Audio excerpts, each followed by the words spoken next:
अभी अगर हम देखें तो हमने इस पे जो एक्सप्लेन करना है वो ये है कि आज के जो हमारा टॉपिक्स है डिस्कशन का, उसमें के रिक्वायर्ड डॉक्यूमेंट्स कौन से हैं, और उसके साथ साथ वीज़ा प्रोसेस क्या है, जो कि एक बेसिक है। ये चीज़ सबके लिए इम्पोर्टेंट है। बाद में ये है कि ये तबी की पॉलिसीज क्या है, कि उसका वर्क स्ट्रक्चर क्या है टर्की में, और टर्की में एज स्टूडेंट्स की जो लाइफ है उसके अलावा बाद स्टूडेंट्स पूछ रहे थे कि वहाँ पे जॉब और इस तरह की जितनी भी क्वेश्चन हैं आज इंशाल्लाह उम्मीद है कि आप सबको क्लियर हो जाएगा। तो हम स्टार्ट करते हैं कि डॉक्यूमेंट्स की तरफ चलते हैं। हमजा भाई, मैं स्क्रीन शेयर कर सकता हूँ?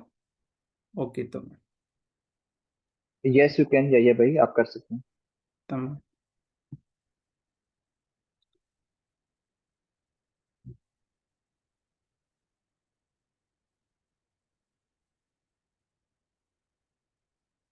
सॉरी।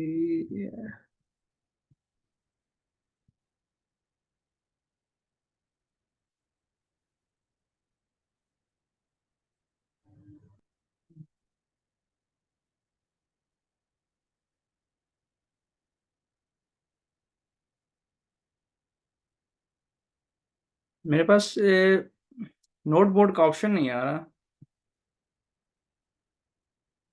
मैंने आपसे पूछा था कि जी, व्हाइट जस्ट बोर्ड का ऑप्शन आ रहा होगा आपको पास नीचे, अगर आप लैपटॉप से कर रहे हैं ना, तो एप्स, व्हाइट बोर्ड रिएक्शन के साथ व्हाइट बोर्ड का ऑप्शन आ रहा होगा। मैंने ओपन तो किया, अभी देखो लोडिंग हो रहा है। व्हाइट बोर्ड अगर ओपन ओके, होता है। यस यस, होगा इसमें।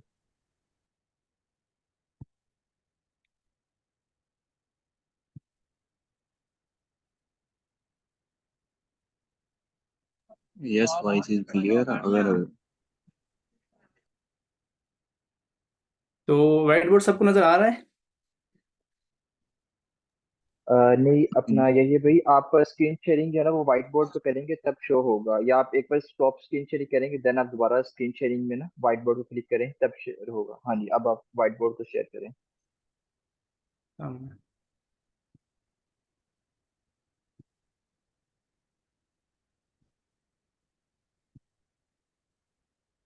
जी, अब लोड हो रहा है आपका white board. Okay, thank you.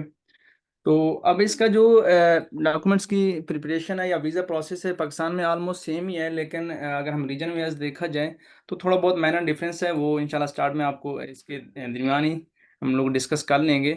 तो अगर मैं जनरल बात करूं या सिर्फ अगर कराची की बात करें, कराची में ये है कि कराची के साथ साथ जो स्टार्ट वाला प्रोसीजर है वो सब के लिए है। वो लाहौर रीजन के लिए भी है, इस्लामाबाद, क्योंकि पाकिस्तान में ये तीन आपके पास ऑप्शन होते हैं कि आप इन तीन सिटीज़ में आप प्रोसीड कर सकते हैं इस पूरे प्रोसेस को।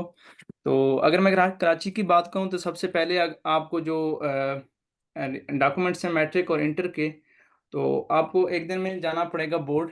उसमें आपको अटेस्टेशन करवानी पड़ेगी, और नेक्स्ट दिन आपको डायरेक्ट IBCC जाना पड़ेगा। इसमें जो भी आप प्रोसेस करें पूरे इस प्रोसेस में, डॉक्यूमेंटेशन में, आपने सब में अर्जेंट बेस पे अप्लाई करना है। इससे पहले अगर मैं बात करूं कि अगर किसी का पासपोर्ट भी नहीं बना हुआ, तो अगर वो भी अप्लाई कर रहा है पासपोर्ट के लिए, न्यू पासपोर्ट के लिए, तो वो भी इसके बेस पे करें, अर्जेंट बेस पे करें। मेरे ख्याल में अर्जेंट के ऊपर भी आजकल वो काफ़ी टाइम ले रहे हैं इस हवाले से। तो देख लेना, पाकिस्तान है कोई आपको एजेंट वगैरह या इस तरह मतलब जल्दी भी बनवा के दे देती हैं। ये हो कि अथेंटिक हो, क्योंकि मुझे काफ़ी स्टूडेंट्स ने कहा है कि हमने बनवा लिया है और इस तरह। तो पहले तो अपना पासपोर्ट अप्लाई करें जितना जल्दी हो सके। अगर किसी ने नहीं किया मंडे से वो कर दें। उसके साथ अपने मैट्रिक और इंटर के जो अब ये है कि जो लोग बैचलर के लिए आ रहे हैं उनकी इंटर की नो डाउट डिग्री तो नहीं आई होगी, तो वो ट्रांसक्रिप्ट के साथ भी प्रोसीड कर सकते हैं, नो इशू। और कराची, स्पेशली अगर मैं कराची की बात करूं तो उसमें यह है कि आप अगर आपके पास ट्रांसक्रिप्ट और डिग्री है, क्योंकि बाकी जो सिटी हैं पंजाब की जितनी भी सिटी हैं उसमें मैट्रिक और इंटर की सिर्फ आपके पास डिप्लोमा होना चाहिए, तो वो अटेस्टेशन होता है, इट्स इनफ। लेकिन कराची में आपकी ट्रांसक्रिप्ट भी लाजमी होनी चाहिए। एम्बेसी वाले वो भी कभी कभी मांग लेते हैं। तो फर्स्ट ऑफ ऑल आपने यहाँ से उसामा भाई, ये हमजा भाई, ये मेरे ख्याल में नहीं लिख रहा कुछ भी। तो जो ये है आप टेक्स्ट को क्लिक करें, लेकिन मुझे तो लॉग हो रहा है, लेफ्ट साइड पे टेक्स्ट का ऑप्शन आ रहा है आपके पास। वो आ रहा है, बिल्कुल आ रहा है, लेकिन ऐसा ये वो नहीं कर रहा। चलो अब इसको छोड़ते हैं। तो मैंने तो कहा था कि इसके पेन के थ्रू मैं लिख अ, दूँ। इस या फिर आप एक काम कर सकते हैं, आप अपना कंप्यूटर में माइक्रोसॉफ्ट वर्ड या कोई भी आप चीज खोलें, उस पे आप लिखते रहेंगे और साथ साथ। मैं इधर चाह रहा था कि एक फ्लो चार्ट बना दूंगा, बच्चों को स्टेप बाय स्टेप समझ आ जी जाएगा। जी जी। तो उधर फ्लो चार्ट शायद इस तरह अभी पॉसिबल नहीं होगा, तो चलो हम डिस्कस कर लेते सॉरी टू इंटरप्ट, आपकी ना साइड पे बार में जहाँ टी लिखा है वो प्रेस करेंगे तो टेक्स्ट स्टार्ट हो जाएगी। और जिस ब्लू, इस टाइम आपका ब्लू है वो जो पेन बॉल पॉइंट बनी हुई है, इस वजह से आप जो लिख रहे हैं वो सिर्फ बॉल पॉइंट की वजह से खुद टाइप यानी राइट कर रहे हैं। तो आप प्लीज वो नीचे शेप्स और टेक्स्ट इस तरह सेलेक्ट करेंगे तो सब कुछ आ जाएगा। हैं। अच्छा, मैं ये लिख तो रहा है लेकिन बहुत ही ब्रीक और इस तरह जो कि मतलब नज़र भी नहीं आने वाला। तो ये है सीन इसका। चलो इस पे टाइम वेस्ट नहीं करते हम नेक्स्ट चलते हैं। अच्छा, मैट्रिक और इंटर की जो आपने आईबीसी से वेरिफिकेशन करवाने के बाद अगर आप लोग मास्टर और पीएचडी के हैं तो आपकी जो ट्रांसक्रिप्ट और डिग्री है, तो बैचलर की है तो वो भी और मास्टर की है वो भी आपने एचईसी से करवानी है। अब लास्ट टाइम भी यही हुआ था, क्योंकि अब सबको पता है कि एचईसी जो काफ़ी टाइम ले रहा है ऑनलाइन अप्रूवल में भी और बाई वाक में, मतलब फिजिकली भी। तो आपने ये करना है, हमने भी लास्ट टाइम बहुत से स्टूडेंट्स ने ऐसे किया था, ऑनलाइन अपनी एप्लीकेशन सबमिट कराई थी और उसके बाद सीधा नेक्स्ट दिन वो एचईसी के ऑफिस चले गए। तो उन्होंने अपना जो एक्सेप्टेंस लेटर था वो भी साथ लेके चले गए कि इस तरह ये हमारा केस है, तो आप काइंडली हमें ये प्रोसीड हमारे एप्लीकेशन करें। तो उन्होंने पहले तो उनको मना किया, फिर आपको पता है थोड़ा सा वहाँ पे टिकना पड़ता है, आपको मिन्नतें भी करनी पड़ी, तो कोई इशू नहीं, आप जाएं उनके पास। तो वहाँ पे आप बेवाक जाएं, चाहे आईपीसीसी में चाहे एचईसी के ऑफिस में आप बेवाक जाएं। अगर आपके पास डिग्री नहीं है, जो कि बच्चे क्वेश्चन भी करते हैं, तो आप ट्रांसफर के साथ वो कर सकते हैं। अभी एक बच्चे ने मुझसे पूछा था कि उसके पास ट्रांसक्रिप्ट भी नहीं है फिलहाल। तो उस सूरत में ये अभी मतलब उसकी इशू नहीं हुई और उसके ट्रांसक्रिप्ट इशू होने में 1 डेढ़ मंथ लगना है। तो उस सूरत हाल में ये होता है कि एक तीसरा आपके पास डॉक्यूमेंट होता है, प्रोविजनल सर्टिफिकेट होता है। तो अगर उसके ऊपर कंट्रोलर के साइन या असिस्टेंट कंट्रोलर के साइन है तो उसको उसको एचईसी भी अटेस्ट कर देता है और उसको एम्बेसी भी कॉन्सर्ट भी उसको कंसिडर कर लेता है। तो वो आप प्रोविजनल सर्टिफिकेट भी उसके थ्रू भी आप प्रोसीड कर सकते हैं। हमारा एक दोस्त है, वो 2 साल यहाँ पे पहले ये थे भी यहाँ पे, अब वो आरएसएमएस में है। तो उन्होंने भी इस तरह किया था, प्रोविजनल सर्टिफिकेट इशू करवा के यूनिवर्सिटी से, जिसके ऊपर असिस्टेंट कंट्रोलर या कंट्रोलर के साइन लाजमी होने चाहिए, तो वो भी एचईसी भी कंसिडर करता है और इसको एम्बेसी भी कंसिडर कर लेता है। तो इसके बाद जो तीसरा डॉक्यूमेंट्स हैं वो सबके लिए इम्पोर्टेंट है, वो है कि आपका मेडिकल जो हेल्थ सर्टिफिकेट है वो लाजमी होना चाहिए। उसमें दो चीज़ें ऐसी हैं कि दो जो पॉइंट्स हैं वो मस्ट हैं, सबको फॉलो करना चाहिए, तो अदरवाइज आपकी जो आप इस मामले में काफ़ी परेशान हो सकते हैं, अल्लाह ना करे। उसमें ये है कि एक तो जो आप मेडिकल सर्टिफिकेट जहाँ से भी बनवाएं, अभी वो मैं आपको बताता हूँ कि लाहौर वाले कहाँ से बनवाएं, कराची वाले कहाँ से बनवाएं, लेकिन जहां से भी बनवाए उसके ऊपर एक लाजमी स्टेटमेंट लिखवाना कि ये बंदा फिट है, इसको कोई ऐसी डिजीज नहीं है जिससे आप ये कंटिन्यूसली मेडिसिन ले रहा हो, या कंटेजियस डिजीज जो कि दूसरों को इन्फेक्टेड करती है वो भी नहीं है। ये स्टेटमेंट लाजमी लिखवाना, अदरवाइज चाहे जितना बड़ा हॉस्पिटल भी होगा ये भी उसको रिजेक्ट कर देगा। और इसके अलावा दूसरा ये है कि बहुत से ऐसे हॉस्पिटल हैं जो एमएस या डीएमएस के उसके ऊपर साइन नहीं करते। वो एक फिजिशियन जनरल होता है, वो आपको चेकअप करता है तो वो उसके ऊपर साइन करके देता है। तो ये अगर आप एमएस या डीएमएस के साइन नहीं होंगे आपके मेडिकल सर्टिफिकेट के ऊपर, तो इस पे मुफा आपको अटेस्ट करके नहीं देगा। अब अगर हम कराची की सिर्फ बात करें तो उसमें कराची में ये है कि दो हॉस्पिटल जिनको अलाउ है, कि वो कराची काउंसिल वालों ने अलाउ किया हुआ है, टर्किश वालों ने, कि वो वहाँ से आप बनवा सकते हैं। एक डव है, एक आगा खान है। लेकिन आई पर्सनली रिकमेंड सिर्फ आप डॉ से बनवाएं, आगा खान के पास जाए ना, क्योंकि लास्ट टाइम आगा खान को वालों को जितना भी स्टूडेंट्स ने कहा कि आप हमें ये स्टेटमेंट लिख के दें कंटिन्यूसली मेडिसिन वाली या कंटेजियस डिजीज वाली, तो उन्होंने कहा कि हम अपने फॉर्मेट को चेंज नहीं करेंगे, किसी भी सूरत नहीं चेंज करेंगे। वो एक्सपेंसिव भी है नो डाउट, वो सेकंड ऑप्शन है, लेकिन ये कि उन्होंने वो स्टेटमेंट नहीं लिख के दी। जिन लोगों ने आगा खान से बनवाया था उन्होंने दोबारा डॉ से बनवाया था, वो बाद में उसमें मामले में तंग भी हुए क्योंकि कहते मैंने रिजेक्ट कर दिया था। तो आपने डॉ से बनवाना है, और डॉ वाले जो हैं वो उसके ऊपर एमएस या डीएमएस के ऊपर साइन करके नहीं देते। तो उनका ऑफिशियल जो फॉर्मेट है डॉ वालों का, उसके ऊपर ये स्टेटमेंट तो लिखी होती है लेकिन उसके ऊपर एमएस या डीएमएस के साइन नहीं होते। वो एक फिजिशियन जनरल फिजिशियन साइन करके देता है। तो इस मामले में आप एमएस के पास जाएंगे तो एमएस उसका साइन करके नहीं देता, बल्कि आप डीएमएस के पास जा सकते हैं। उनका जो इमरजेंसी वार्ड है वहाँ पर डीएमएस 2 से 3 डीएमएस डिफरेंट टाइम्स में उनकी शिफ्टिंग होती है। आप उनसे पर्सनल जाके मिले तो आपको साइन करके देते हैं, लास्ट टाइम उन्होंने सबको साइन करके दिए थे। तो और अगर हम लाहौर की बात करें, लाहौर में ये था कि लाहौर कॉर्पोरेशन वालों ने कहा था कि आप किसी भी गवर्नमेंट हॉस्पिटल से बनवा के आ सकते हैं। तो कुछ बच्चों ने, मेरे दो दोस्तों ने, एक ने जिनाह से बनवाया, एक ने सर्विस से बनवाया, लेकिन उन्होंने ये सर्विस हॉस्पिटल से, लेकिन उन्होंने ये स्टेटमेंट नहीं लिख के दी थी। उन्होंने कहा था हम अपना फॉर्मेट चेंज नहीं करते, तो वो दोनों रिजेक्ट हो गए थे। फिर एक दोस्त शेखुपुरा जाके गवर्नमेंट हॉस्पिटल से बनवा के आया था। तो अब ये है कि जो लाहौर रीजन वाले हैं वो किसी भी गवर्नमेंट हॉस्पिटल से बनवा सकते हैं। तो उसके ऊपर एमएस और डीएमएस के साइन भी लाजमी हो, और उसके ऊपर वो वाली स्टेटमेंट भी लाजमी लिखी होनी चाहिए। तो बाज़ औक़ात ये भी या होता भाई, है जी। या भाई मैं आपकी बात टोक रहा हूँ। मैं अब फैसलाबाद से बनवा सकता हूँ? मैं क्या कह रहा हूँ कि पंजाब के किसी भी गवर्नमेंट हॉस्पिटल से बनवा सकते हैं आप। ठीक हो गया। और जो इसका फॉर्मेट है वो कहाँ से मिलेगा? वो एम्बेसी से ही मिलेगा? मैं थोड़ा सा एक्सप्लेन करता हूँ, आप ये माइक बंद करें। जी जी जी, प्लीज, जो है जरूर वो जरूर। क्वेश्चन आंसर जो है एट द एंड लिए रहेंगे। सारे स्पीकर्स जहाँ पे हैं प्लीज एक बारी जो है उनको एक्सप्लेन कर दें काइंडली। जी जी हमजा भाई, ठीक है, बहुत शुक्रिया। ठीक है। अब देखिए, फॉर्मेट जो है वो हर हॉस्पिटल का अपना एक डिफरेंट फॉर्मेट होता है, वो उनके पास ऑलरेडी होता है। वो आपके फॉर्मेट या हमारे फॉर्मेट के मुताबिक नहीं चलते, मोस्टली तो यही केस है। तो उनसे ये रिक्वेस्ट कर लेना कि ये नीचे जो अगर स्टेटमेंट लिखी हो तो इट्स गुड, अगर नहीं लिखी हो तो उनसे रिक्वेस्ट करेंगे, जब वो प्रिंट करते हैं तो वो आपको स्टेटमेंट लिख के दे देते हैं। समटाइम्स वो बाय हैंड रिटन भी आपको लिख के दे देते हैं। तो अच्छा, आपने कोशिश ये करनी है, क्योंकि एक और केस था जो थोड़ा-सा ये भी था, वो अनोखा भी था। वो ये था कि एक हमारे दोस्त थे, उन्होंने निश्तर से बनवाया था, मुल्तान से। तो लाहौर का मुफ़ा वालों ने कहा कि ये आपने लाहौर से क्यों नहीं बनवाया इसको? फिर उन्होंने कहा कि ये तो रिक्वायरमेंट्स नहीं है कि पंजाब में तो आप कहीं से भी बनवा सकते हैं। फिर उन्होंने करके दे दिया था, थोड़ा-सा उन्होंने मतलब इस तरह बात की। अगर आपको इस तरह बात करें तो आप उनसे डिस्कस करना, तो नो इश्यू। अस्सलाम वालेकुम। हेलो। वालेकुम स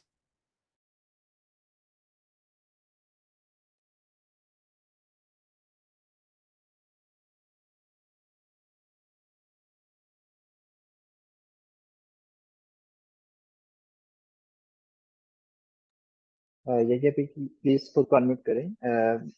एक बारी आप लोगों को सबको अनम्यूट किया गया, क्योंकि एक बारी स्पीकर को आप बोलने दें, देन आप लोगों के क्वेश्चन जो है वो 1 बाय 1 एंटरटेन किए रहेंगे। Thank you. Thank you. यही भाई प्लीज कंटिन्यू। हाँ, और इसके अलावा एक और डॉक्यूमेंट्स है जो एफआरसी है, जिसमें आप नादरा में जाते हैं, वहाँ से आपको फैमिली के बारे में आपका पूरा डेटा, आप वहाँ पे एप्लीकेशन देते हैं कि मैंने एफआरसी लेनी है, तो वो एक ही दिन में आपको मिल जाती है। अब ये तकरीबन कितना डॉक्यूमेंट्स हो गए, जो कि मैट्रिक और इंटर आईबीसीसी से वेरीफाई, पहले बोर्ड से फिर आईबीसीसी से, और बैचलर और मास्टर आपने एचईसी से करवाना है, फिर मेडिकल बनवाना है, और मेडिकल किस तरह बनवाना है वो हम एक्सप्लेन कर चुके हैं, और मैं उसका फॉर्मेट वैसे मैं ग्रुप में सेंड कर दूंगा। लेकिन ये नहीं है कि उस फॉर्मेट को लेके आप हर जगह जाएंगे ये सेम फॉर्मेट, ऐसा नहीं। वो हर हॉस्पिटल का अपना फॉर्मेट होता है। बस आपने सिर्फ ये नोट डाउन करना है कि इसके नीचे ये एक स्टेटमेंट लिखी हुई है और एमएस या डीएमएस के साइन है, तो इट्स इनफ। बाकी ऊपर उन्होंने जो भी जितना भी बड़ा किया हो तो आप इस चीज़ को, या शॉर्ट किया हो तो इस चीज़ की गर्ज नहीं है। क्योंकि जो एक दोस्त शेखुपुरा गए थे, उन्होंने सिर्फ और सिर्फ ये वाली स्टेटमेंट लिखवाई थी, उनके ऊपर उन्होंने टेस्ट की डिस्क्रिप्शन भी नहीं दी कि हमने ये टेस्ट किए हैं। तो ये 2 चीज़ें आपने सिर्फ नोट करनी है। बाकी लाहौर रीजन वाले जितना भी हैं वो सारे गवर्नमेंट हॉस्पिटल से बनवा सकते हैं, और कराची वाले सिर्फ आपको मैं रिकमेंड करूँगा कि डॉस से जाना, क्योंकि उन्होंने सिर्फ 2 हॉस्पिटल दिए हैं। आप आपको बना के नहीं देते, स्टेटमेंट नहीं लिख के देते। तो ये डॉक्यूमेंट्स आपने लेके जाने सीधा मुफ़ा। अब अगर कराची की बात करें, कराची का जो मुफ़ा है वो ओवर क्राउडेड नहीं होता, वो इतना उसमें रश नहीं होता। लास्ट टाइम भी हम लोग वो उनकी ओपनिंग जो थी वो 8:30 बजे होती थी, लेकिन ओपनिंग टाइम जो था हम 8 बजे जाते थे और 10-15 मिनट में हमारी सबमिशन हो जाती थी। तो लेकिन आप फिर भी थोड़ा जल्दी करना, 7 साढ़े 7 बजे तक मुफ़ा पहुँच जाना। और अगर हम लाहौर की बात करें, लाहौर का जो मुफ़ा है वो बहुत ही ओवर क्राउडेड मुफ़ा है। तो उस पे आप मिनिमम 6 से पहले जाएँ, तो तभी आप, लेकिन फ्री आप एक ही दिन में हो जाएँगे। तो इसके साथ-साथ अगर हम कराची में बात करें, ये आपने मुफ़ा से टेस्ट करवा लिया, अब आपका आगे जो प्रोसीजर होगा वो पासपोर्ट के साथ होगा। ये जो जितना भी पहले हो रहा था, ये पासपोर्ट के बगैर आपका प्रोसीजर हो रहा था, हो सकता है। अब यहाँ से आपका आगे जो प्रोसीजर जो भी होगा वो पासपोर्ट आपके पास मस्ट होना चाहिए। तो उसमें ये है कि ये आपने जब मुफ़ा से करवा लेना है, उसके बाद आपने अपने डॉक्यूमेंट्स स्कैन कर लेने हैं सारे। तो वो स्कैन डॉक्यूमेंट्स 3 से 4 डॉक्यूमेंट्स हैं, जिसमें अगर आप बैचलर के लिए आ रहे हैं, तो आपने अपने इंटर की डिग्री या ट्रांसक्रिप्ट आपने अब्दुल बासित को भेजनी है। अब्दुल बासित जो कि कराची में ऑथराइज़्ड ट्रांसलेटर, सिर्फ़ एक ही ट्रांसलेटर है कराची में, टर्किश जो ट्रांसलेट करता है। उसका मैं नंबर ग्रुप में शेयर कर दूँगा, तो वैसे भी उसका वेबसाइट से नंबर मिल जाएगा। तो अगर आप बैचलर के लिए आ रहे हैं तो सिर्फ़ और सिर्फ़ आप इंटर की ट्रांसक्रिप्ट और डिग्री, अगर आप इसके लिए आ रहे हैं मास्टर और पीएचडी के लिए मतलब जो अपनी लेटेस्ट डिग्री जिसकी बेस पे आप आ रहे हैं वो वाली डिग्री और ट्रांसक्रिप्ट, और साथ में अपना मेडिकल, और साथ में आपने देना है उनको पासपोर्ट की कॉपी। तो ये चीज़ें उनको देनी है। उसको व्हाट्सएप करना है, उसको व्हाट्सएप करेंगे तो वो आपको सारी बता भी देगा कि इस तरह करना है। अब अगर हम लाहौर की बात करें, लाहौर में ये होता है कि लाहौर का कोई भी ट्रांसलेटर नहीं है। तो लाहौर के जितने भी ट्रांसलेटर लाहौर से लोग हैं, वो इस्लामाबाद के जो ट्रांसलेटर हैं उनसे करवाते हैं। वो हमने ग्रुप में भी ऑलरेडी शेयर की है, उनके कॉन्टैक्ट हम दोबारा भी सेंड कर देंगे। तो ये आपने उनको वैसे व्हाट्सएप कर देना है, फिर आपने अपना प्रोसीजर जो शुरू कर देना है। कराची वाले इसके बाद मुफा के बाद क्या करेंगे कि वो अपना अब्दुल बासित को जो डॉक्यूमेंट्स हैं वो सेंड कर देंगे व्हाट्सएप पे, और उसके बाद वो चले जाएँगे सीधा। अगर इसके बाद उनको जाना चाहिए सीधा अनातोलिया ट्रैवल सर्विस, जो कि कराची में क्लिफ्टन फोरम मॉल है, उसमें उनका ऑफिस है अनातोलिया ट्रैवल सर्विस का। तो वहाँ पे जाएँगे, अपना वीज़ा जो है वो प्रोसीड करेंगे, अपने सारे डॉक्यूमेंट्स लेते जाना। तो वहाँ पे आपके को जो वीज़े की फ़ीस है वो भी नहीं होगी, क्योंकि आप यतबे का जो एक्सेप्टेंस लेटर है वो लाज़मी लेके जाना। तो वो आपके वीज़े को प्रोसीड करेंगे, वहाँ पे जितनी भी उनकी रिक्वायरमेंट्स है आप उन सब की पूरी करेंगे। उसके बाद ये कि आप नेक्स्ट दिन चले जाएँ कराची कॉन्सुलेट, जो कि अब्दुल्ला शाह गाज़ी की मज़ार के साथ है, और डिफेंस फेज़ 6 है आई थिंक, या इस तरह। तो वहाँ पे आप फिज़िकली खुद ही जाएँ और उनसे कहें कि हमने अटेस्टेशन करवानी है डॉक्यूमेंट्स की। तो आप उनके उनके पास जाएँ और वो आपके जो डॉक्यूमेंट्स हैं वो आपसे कोई भी चार्ज नहीं करेंगे। वैसे तो उनके चार्जेज़ होते हैं, लेकिन आपसे नहीं करेंगे, क्योंकि आप YTB के स्टूडेंट्स हैं। आप YTB का जो एक्सेप्टेंस लेटर है वो लाज़मी लेके जाना है। और उस मामले में आपके जो अटेस्टेशन होगी डॉक्यूमेंट्स की, वो ये होगा कि मैट्रिक, इंटर की जो मुफ़ा से अटेस्टेशन के बाद, अगर मुफ़ा के उसके ऊपर अटेस्टेशन नहीं है तो वो नहीं अटेस्टेशन करेंगे। और बैचलर मास्टर की डिग्री और ट्रांसक्रिप्ट और मेडिकल, और उसके साथ-साथ बस मेडिकल इतना। तो ये आप वहाँ पे जाएँ और उनके साथ उनको अटेस्ट करवाएँ। वो आपको टाइम देंगे, क्योंकि जो कराची कॉन्सुलेट है वो ट्यूसडे और थर्सडे लेता है डॉक्यूमेंट्स अटेस्टेशन के लिए। इन 2 डेज़ के अलावा वो नहीं लेता। तो आपने जाना ही इस तरह ट्यूसडे जाना है या आपने थर्सडे जाना है। तो जब आप उनको सबमिट करवा देंगे, तो वो आपको 1 या 2 दिन के बाद वापस करेंगे, और 1-2 दिन के बाद वापस करेंगे, वही डॉक्यूमेंट्स आपने दोबारा स्कैन करने हैं, वो अपने आपने दोबारा अब्दुल बासित को भेजने हैं। अब्दुल बासित जब उनको ऊपर जो ट्रांसलेटर है, जो देखेगा कि इसके ऊपर एम्बेसी की अटेस्टेशन हो गई है, तो वो आपको आपके ट्रांसलेटेड डॉक्यूमेंट्स टर्किश वाले वो आपको देगा। जब दे देगा, वही वाले डॉक्यूमेंट ट्रांसलेटेड है, वो दोबारा आपने कॉन्सुलेट जाना है, उनको अटेस्टेशन के लिए जाना है। तो वो आपको 2-2 कॉपियाँ देगा हर डॉक्यूमेंट्स की। एक कॉन्सुलेट वाले खुद रख लेंगे, एक आपको वापस कर देंगे। तो ये आपका अटेस्टेशन का प्रोसेस पूरा हो जाएगा। इसके साथ आपका तकरीबन वीज़ा के 1 हफ्ते के अंदर आपको जो अनातोलिया ट्रैवल सर्विस वाले हैं आपको मैसेज करेंगे या कॉल करेंगे कि आप अपना पासपोर्ट हमसे रिसीव कर लें। तो ये कराची का प्रोसेस हो गया। इसके साथ अगर हम लाहौर की बात करें, लाहौर का भी ये था कि आपने मुफ़ा जाना था। मुफ़ा के बाद आपने भी जो वहाँ के ऑथराइज़ वो हैं इस्लामाबाद के जो ट्रांसलेटर हैं, उनको आपने अपने डॉक्यूमेंट्स उसी फॉर्म में स्कैन करके भेज देने हैं, और फिर इसके बाद आपने कॉन्सुलेट जाना है। तो वो जो है इनका गुलबर्ग मेन मार्केट के साथ ही कॉन्सुलेट है लाहौर में। तो वहाँ पे भी आपने अपने जो इंग्लिश डॉक्यूमेंट्स हैं, ओरिजिनल डॉक्यूमेंट्स हैं, वहाँ पे आपने सॉरी, एक मैं चीज़ भूल गया, वो ये था कि जब आप कराची में जब आप अपने Turkish documents translated documents attest करवाने जाएँगे सेकंड टाइम, तो उस टाइम आप अपना एग्रीमेंट साथ लेके जाना, जो कि स्कॉलरशिप पोर्टल के ऊपर एग्रीमेंट एक होगा, वो इंग्लिश वर्ज़न में भी होगा और टर्किश वर्ज़न में भी होगा। तो आपने उसकी 2-2 कॉपियाँ करवा के वो भी साथ लेके जानी है। वो उसके ऊपर उसको अटेस्ट करेंगे या उसके ऊपर साइन वगैरह आपसे भी करवाएँगे और खुद भी करके देंगे। तो वही एग्रीमेंट और वही आपने एक मेडिकल सर्टिफिकेट आपने यतबे के ऊपर पोर्टल के ऊपर अपलोड करेंगे, तो ही आपका नेक्स्ट जो प्रोसीजर है वो स्टार्ट होगा।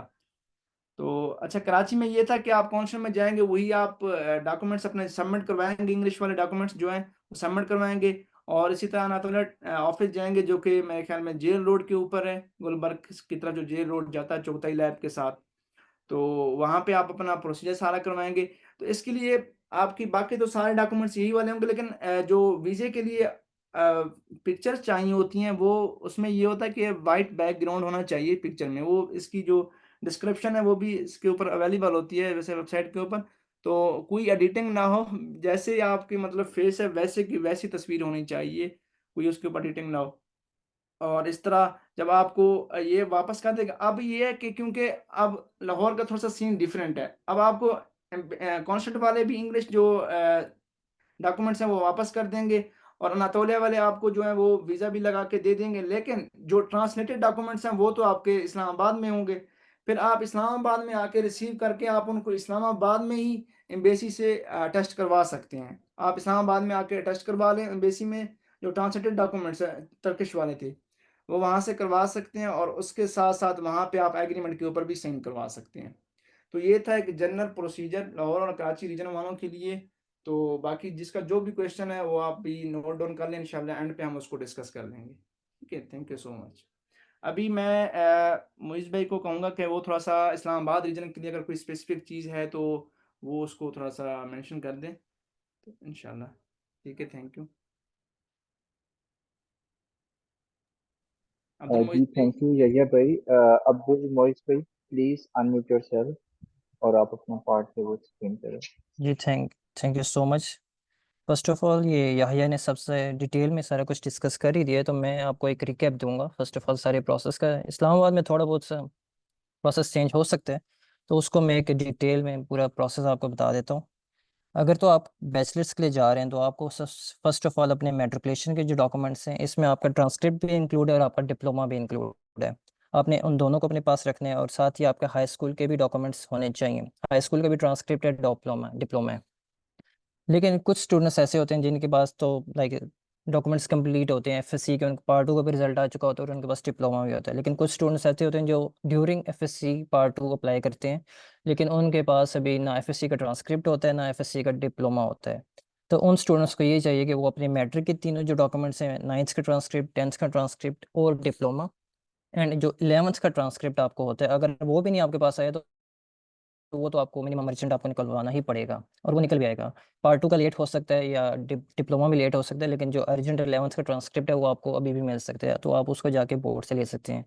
आपको बैचलर्स के लिए ये डॉक्यूमेंट्स हो गए मैट्रिकुलेशन के और हाई स्कूल के।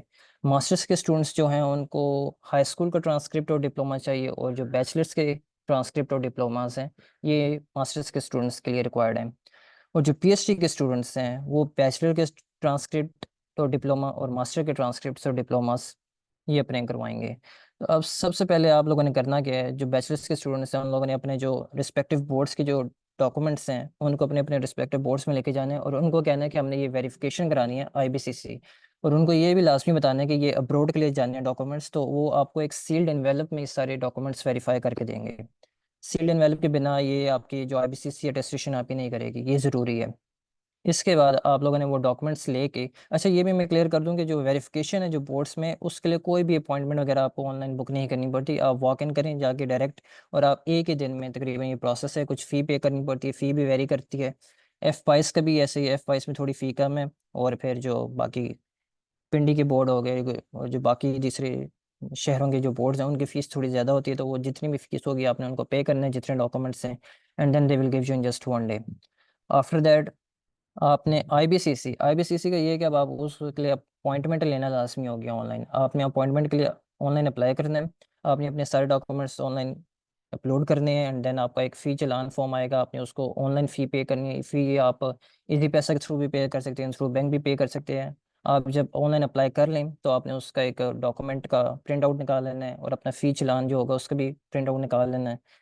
और इसमें जो इस्लामाबाद वालों के लिए वो एक स्पेशल चीज़ ये है कि क्योंकि पहले ये जो प्रोसेस है ये सिर्फ वॉक इन था और फिर आपको अपॉइंटमेंट लेके जाना है और आपको पूरा दिन तकरीबन वेस्ट वहाँ पे करना पड़ता था। लेकिन अब ये एक ऐसा प्रोसेस यहाँ पे स्टार्ट हुआ है जिसको हम कहते हैं एक्सप्रेस वे।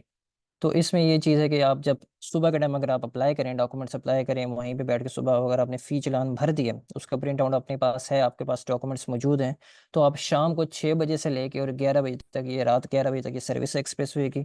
आप लोग वहाँ जाते हैं आईबीसीसी वॉक इन डायरेक्ट, और आपको ये डायरेक्ट आप जब आप उनको बताते हैं कि भाई ये आज हमने अप्लाई किया, ये फ़ी चालान फॉर्म फिल है, तो आप उनको देंगे तो वो उसी टाइम आपको डॉक्यूमेंट्स सारे के सारे अटेस्ट करके दे देंगे आईबीसीसी में। आईबीसीसी का हो गया। इसके बाद अभी कुछ स्टूडेंट्स जो होते हैं वो ओ लेवल्स ए लेवल्स के भी होते हैं। ओ लेवल्स और ए लेवल्स के जो स्टूडेंट्स हैं वो यही डॉक्यूमेंट्स जो इंटरमीडिएट के होते हैं और जो इनके और ए लेवल्स की जो इक्विवेलेंट क्लासेस होती हैं उनकी, ये ब्रिटिश काउंसिल से जाके अपने डॉक्यूमेंट्स को टेस्ट करवाएंगे। इसके बाद मास्टर्स वालों का और जो पीएचडी वालों का है उस लोगों ने एचईसी से अपने करवाने हैं। जो मास्टर्स वाले हैं वो आईबीसी से भी करवाएंगे, एचईसी से भी कराएंगे। जो पीएचडी वाले हैं वो डायरेक्ट अपनी एचईसी से ही शुरू करेंगे टेस्टेशन वगैरह।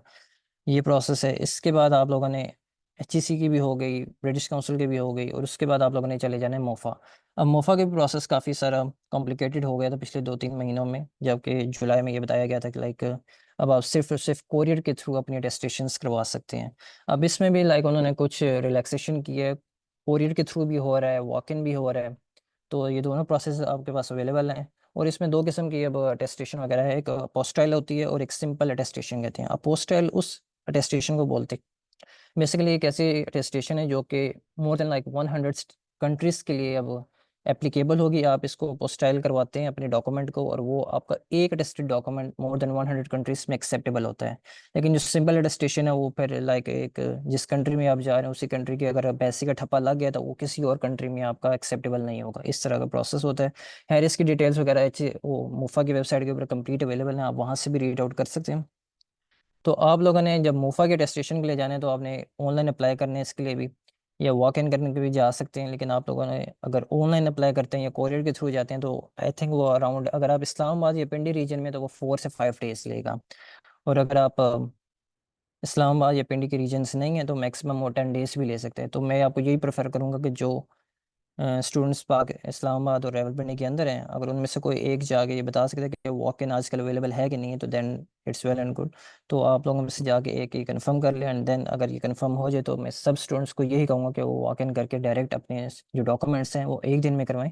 जलालत वगैरह होती है, आपको पता है पाकिस्तान का ये प्रोसेस है, तो एक दिन आपको लगता है। और आप लोगों ने तकरीबन सुबह 7:30 बजे अगर आप वहाँ पहुँच जाएँ तो आपका नंबर जल्दी आ सकते हैं और आप जलालत से बच सकते हैं। तकरीबन आधे दिन में आपका काम हो जाएगा।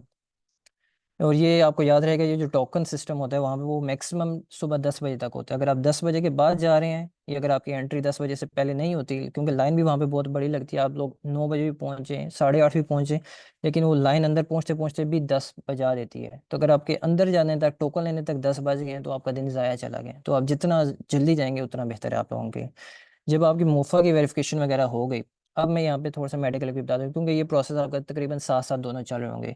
अब मेडिकल में ये है सीन के, मेडिकल के लिए आपको जो इस्लामाबाद के हैं वो उनको मैं यही प्रेफर करूँगा कि आप पिम्स हॉस्पिटल जाएं और पॉली क्लिनिकल जाएं। पिम्स ये है कि वो सबको एक्सेप्ट कर लेते हैं, उनका कोई इतना नखरा वगैरह भी नहीं होता, वो बस 2-3 दिन लेते हैं। उनके वर्किंग डेज होते हैं एक ट्यूसडे एंड थर्सडे, जो मेरी इन्फॉर्मेशन के मुताबिक ट्यूसडे एंड थर्सडे का वो मेडिकल जो स्टूडेंट्स के होते हैं उनको लेते हैं। बाकी डेज आप नहीं जा सकते। तो आप ट्यूसडे वाले दिन जाएँ, आप वहाँ पे मेडिकल बोर्ड होता है, तो आप मेडिकल बोर्ड में जाके उनको बताएंगे कि भाई मैंने इस कंट्री में फ़लाँ जाना है और ये मेरा स्कॉलरशिप लेटर है और आप मुझे एक मेडिकल करवा के दें। तो वो आपको सारे टेस्ट वगैरह लिख के देंगे, आपने वो सारे टेस्ट लेबॉर्ट्रीज में करवाने हैं। उनकी रिपोर्ट विद इन 1 और 2 डेज आ जाती है। आप वो टेस्ट लेके दोबारा उसी मेडिकल बोर्ड के जो ऑफिसर होगा उसके पास जाएंगे, वो उनको रीड आउट करेगा और आपके लिए एक मेडिकल फॉर्म बना के दे देगा। अब इसमें ये चीज़ याहिया ने भी मेंशन की है कि जब आपको ये सारा कुछ मेडिकल सर्टिफिकेट मिल जाए तो आपने उसको एमएस या डीएमएस से साइन करवाना है। अब मोफा की वेबसाइट के मुताबिक आप एमएस से भी करवा सकते हैं, डीएमएस से भी करवा सकते हैं, और अगर आपका सर्जन वगैरह है तो आप सिविल सर्जन वगैरह है तो आप उससे भी करवा सकते हैं। मेरा जिस टाइम जब हो रहा था प्रोसेस तो उस टाइम एमएस अवेलेबल नहीं था, उन दिन बच्चों वेकेशंस पे था, तो मैंने अपना सिविल सर्जन से करवाया था जो कि एक्सेप्टेबल था मोफा में। तो इस्लामाबाद में आपका सिविल सर्जन से भी हो सकता है प्रोसेस, एमएस या डीएमएस ज़रूरी नहीं है, लेकिन एटलीस्ट सिविल सर्जन होना चाहिए वो। उसके बाद आप लोगों ने वो, और पोली क्लिनिक एक अस्पताल ऐसा है इस्लामाबाद में जो कि सिर्फ और सिर्फ गवर्नमेंट एम्प्लॉयज़ के जो बच्चे हैं सिर्फ उन्हीं का मेडिकल सर्टिफिकेट बना के देता है, बाकियों का वो प्राइवेट वंस का वो नहीं बना के देगा। तो अगर आप प्राइवेट हैं तो आप डायरेक्ट पिम्स में ही जाएँ, पोली क्लिनिक से भी बचें। और अगर आप पिंडी रीजन में हैं तो आप के पास टीएचक्यू का भी ऑप्शन अवेलेबल है, और ये होली फैमिली हॉस्पिटल है इसका ऑप्शन आपके पास अवेलेबल है, और बेनज़ीर भुट्टो हॉस्पिटल है इसका भी आपके पास ऑप्शन अवेलेबल है। डीएचक्यू वाले 2022 तक नहीं कर रहे थे, वो भी अब आपको पता है एडमिनिस्ट्रेशन वगैरह वाले नखरे करते हैं। इवन कि मैंने लास्ट ईयर भी सुना था कि वो लोग कुछ कह नहीं करे कुछ करके दे रहे हैं। वो यही कहते हैं कि हमारे पास 7 to 8 कंट्रीज़ के लिए अवेलेबल होते हैं मेडिकल, तो हमसे 7-8 कंट्रीज़ का ही करते हैं जिसमें टर्की वो ऐड नहीं कर रहे। लेकिन स्टिल लास्ट ईयर मैंने कुछ स्टूडेंट्स के सुने थे कि लाइक उन्होंने कर दिए थे DHQ वालों ने, तो आप वहाँ पे भी जाके अपनी लक ट्राई कर सकते हैं। जब आपका सारा मेडिकल का प्रोसेस हो जाए, सारी अटेस्टेशंस वगैरह हो जाए, तो जैसे याहिया ने भी मेंशन किया था कि आपके पास सब डॉक्यूमेंट्स की आपने स्कैनिंग करवा लेनी है, उनकी फ़ोटो कॉपीज़ करवा लेनी है, आपके पास पासपोर्ट इस स्टेप के बाद लाजमी होना चाहिए। इसके बाद आपने चला जाना है डायरेक्ट एम्बेसी। एम्बेसी ने, इससे पहले आपको मैं बता दूं कि आपने ट्रांसलेशन का भी प्रोसेस आता है। ट्रांसलेशन इस्लामाबाद में भी 5 ट्रांसलेटर्स बैठे हुए हैं, ऑथराइज ट्रांसलेटर्स जो एम्बेसी के हैं। आप सिर्फ और सिर्फ उन्हीं के साथ ट्रांसलेशंस करवा सकते हैं, और उनका एड्रेस वगैरह कॉन्टैक्ट डिटेल्स वो मैं आपके साथ डायरेक्ट ग्रुप में शेयर भी कर दूंगा आज। तो उनसे आपने ट्रांसलेशंस करवानी है, और ट्रांसलेशंस का ये है कि कुछ ट्रांसलेटर्स ऐसे हैं कि वो कहते हैं कि जब तक आपके डायरेक्ट अटेस्टेड डॉक्यूमेंट्स आप सेंड नहीं करेंगे तो हम आपकी ट्रांसलेशंस नहीं करेंगे। मैंने ये केसेस भी सुने हैं जो पिछले 2-3 सालों में आए हैं कि हम आपके डायरेक्ट ट्रांसलेशंस जो कि टेस्टेड नहीं है डॉक्यूमेंट्स की, उनकी नहीं करके देंगे। तो आप, लेकिन कुछ ऐसे भी हैं ट्रांसलेटर जो विदाउट अटेस्टेशन भी आपके डॉक्यूमेंट जो ट्रांसलेशन का प्रोसेस है वो स्टार्ट कर देते हैं। तो आप उनसे फर्दर कांटेक्ट करके पूछ लें, जो आपको अभी करके देने के लिए तैयार हैं ट्रांसलेशन, तो आप अभी कराने टाइम आपका बच जाएगा। और अगर नहीं कराते तो फिर आपको अटेस्टेशन के बाद करवाना पड़ेगा, और जो आपको रीज़नेबल लगे टाइम के मुताबिक, फ़ी के मुताबिक, तो आप उससे करवा सकते हैं। मोस्टली इनकी फ़ीस वगैरह सेम ही होती है, लेकिन टाइम वगैरह का हो जाता है, कुछ ज़्यादा टाइम लेता है, कोई कम टाइम लेता है। तो मेरे आई थिंक इन्होंने लिए थे विद इन 1 वीक, इन्होंने करके दे दिया था मुझे। तो जब आपके पास ट्रांसलेशंस कंप्लीट हैं, अटेस्टेशंस कंप्लीट हैं, और आपका मेडिकल तैयार है, तो आपने इन सारे डॉक्यूमेंट्स की सबसे पहले फ़ोटोकॉपीज़ करवा लेनी है। और याद रहे कि आपको ट्रांसलेशंस जो होंगी वो 3-3 पर डॉक्यूमेंट, आपका एक डॉक्यूमेंट जो ट्रांसलेट होगा उसकी 3 कॉपीज़ मिलेंगी ट्रांसलेटेड। उसमें से आपने तीनों ही लेके जानी है एम्बेसी। तो उसमें से आपकी, जब आप एम्बेसी जाएंगे तो सारे डॉक्यूमेंट्स के साथ जाएंगे। आपने एक और चीज़ याद रखनी है, इस टाइम पे आपने अपना जो एग्रीमेंट लेटर है जो आपका ये तो भी पोर्टल पे अवेलेबल होगा, आपने अपना एग्रीमेंट लेटर डाउनलोड करना है, आपने अपना स्कॉलरशिप ऑफर लेटर डाउनलोड करना है, और इनको फिल आउट करना है। वो जो एग्रीमेंट लेटर है उसको फिल आउट करने के लिए आपको एक नीचे अवेलेबल होगी बैक स्पेस पे, तो आपने वहाँ पे इसको फिल आउट करना है जो भी रिक्वायर्ड डाटा होगा।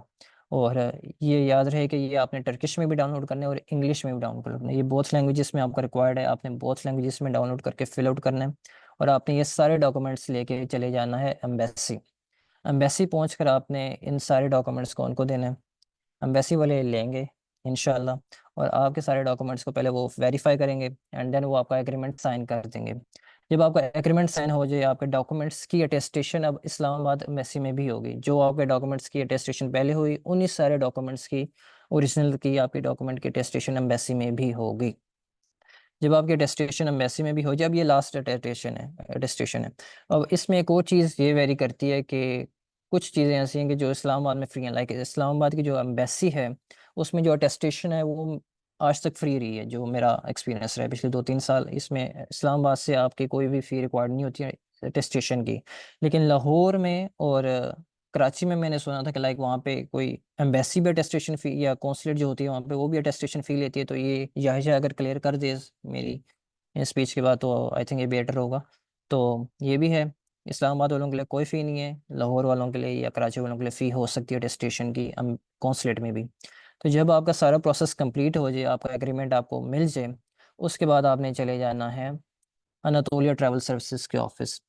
अब ये वाहिद जगह है जहाँ पे आप वीज़ा एप्लीकेशन कर सकते हैं, इसके बिना आपकी कहीं भी वीज़ा एप्लीकेशन अवेलेबल नहीं है। आपने यहाँ जाना है, इनका ऑफिस ये इस्लामाबाद में ब्लू एरिया पे है। तो यूफ़ोन की बिल्डिंग होगी, बड़ी मशहूर बिल्डिंग है यहाँ इस्लामाबाद में, तो आपको पता होगा। उसके बिल्कुल ही साथ एक और टावर है जिसमें इनका ऑफिस है। तो आपने वहाँ चले जाना है, अपना एप्लीकेशन फ़िल करना है। एप्लीकेशन के लिए जो रिक्वायर्ड डॉक्यूमेंट्स है वो यही हैं कि आपका पासपोर्ट होना चाहिए, आपका आईडी कार्ड होना चाहिए, आपका FRC होना चाहिए, और आपका साइंड एग्रीमेंट लेटर होना चाहिए जो कि आपने एम्बेसी में करवाया है। अगर आप साइंड एग्रीमेंट लेटर के बिना जाएंगे तो आपका वीज़ा एप्लीकेशन स्टार्ट नहीं होगा। ये रिक्वायर्ड है इस्लामाबाद में। लाहौर और कराची का मुयाहिया आपको स्टिल क्लियर कर देगा अभी, और कोई कन्फ्यूजन हुई इसमें। तो इस्लामाबाद में ये है कि आप साइंड एग्रीमेंट के साथ ही अपना वीज़ा प्रोसेस करवा सकते हैं। जब आपका वीज़ा एप्लीकेशन कंप्लीट हो जाए, वो तकरीबन 1-2 दिन लेते हैं, और तकरीबन एक से अगले दिन या उससे अगले दिन आपको वीज़ा मिल जाता है। वीज़े की कोई फ़ी नहीं है इसमें, वीज़ा प्रोसेस आपका बिल्कुल सिंपल है। तो दैट्स इट, वेरी सिंपल आपका प्रोसेस है।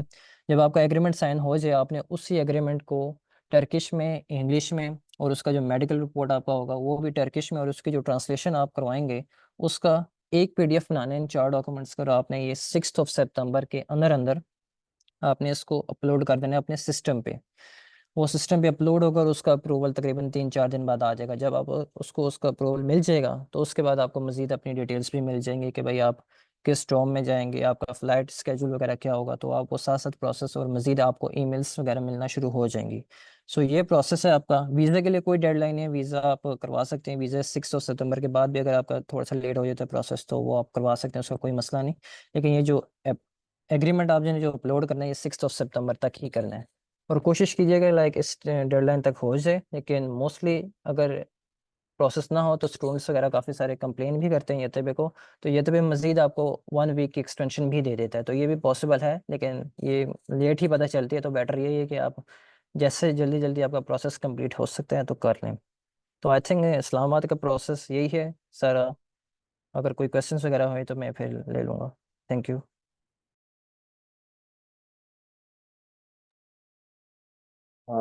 Thanks a lot Abdul Moiz भाई, आपने ये भाई के बाद दोबारा एक्सप्लेन कर दिया सारा का सारा documentation process for the visa.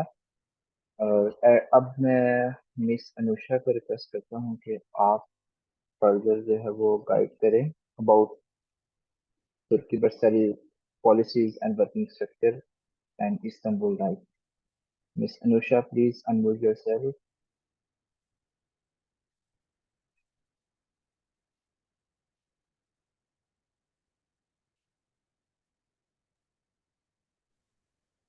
Okay, मेरी आवाज आ रही है सबको? यस आप ऑडिबल हैं। ओके, पहले मैं अपना तारुफ करा देती हूँ। मेरा नाम अनुषा मानुल्लाह है और मैं इस्तांबुल यूनिवर्सिटी जहरा पाशा में इस टाइम मास्टर्स की स्टूडेंट हूँ। इसके अलावा लास्ट 2 ईयर से मैं इस्तांबुल में जो येतबे का ऑफिस है वहाँ पे मैं स्टूडेंट एडवाइज़र के तौर पे काम कर रही हूँ। तो बेसिकली एक टॉपिक में हमने डिस्कस करना था कि येतबे जो है इसकी वर्किंग क्या है। आपको ये स्कॉलरशिप मिली है, लेकिन आपको क्या पता है कि येतबे क्या है और येतबे आपको किस तरह से हेल्प आउट करेगा थ्रू आउट द प्रोसेस। तो बेसिकली मैं उस पर बात करूंगी। अच्छा, सबसे पहली चीज़ ये, 1 मिनट मुझे दीजिएगा। ओके, तो अभी जितना आपको वीज़े के बारे में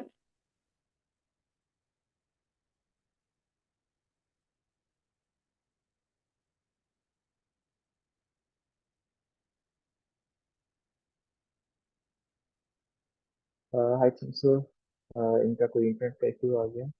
may be she can rejoin.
Anusha I think so इनका कोई इंटरनेट का इशू आ गया।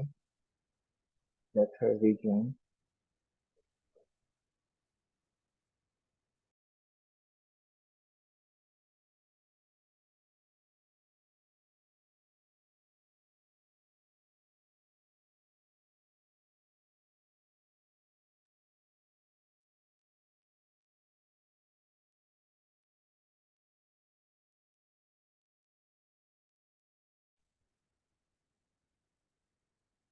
चलो अभी ये है कि आई थिंक नौशा उनका इंटरनेट का मसला हो गया, तो वो बाद में इंशाल्लाह डिस्कस कर लेंगी। तो अब हम सैयद हानी हुसैन उनको कहेंगे कि वो आएँ और अनकरा के बारे में और अनकरा की लाइफ के बारे में थोड़ा डिस्कस कर लें, क्योंकि काफ़ी स्टूडेंट्स जो अनकरा की यूनिवर्सिटीज़ में सिलेक्ट होते हैं तो वो ये उनके क्वेश्चंस भी होते हैं इस हवाले से। सैयद हानी हुसैन प्लीज़ कम।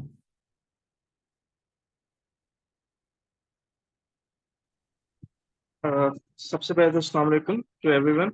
सबसे पहले अपने आप को इंट्रोड्यूस करवाना चाहूँगा। मेरा नाम हानी जैदी है और मैं पाकिस्तान में लाहौर से हूँ और इस वक्त मैं अनकरा यूनिवर्सिटी में इंटरनेशनल रिलेशंस में बैचलर्स कर रहा हूँ और मैं ये तब 2021 बैच में सिलेक्ट हुआ था। तो तकरीबन मुझे 3 साल हो गए अनकरा में। और इसके अलावा शायद आप फेमिलियर हो इस चीज़ से, मैं तुर्की बुर्सलरे और ISTB यानी इस्लामिक डेवलपमेंट बैंक की ज्वाइंट स्कॉलरशिप का स्टूडेंट हूँ। तो असल में स्कॉलरशिप सेम ही है, बस फंडिंग का डिफरेंट क्राइटेरिया है उसका।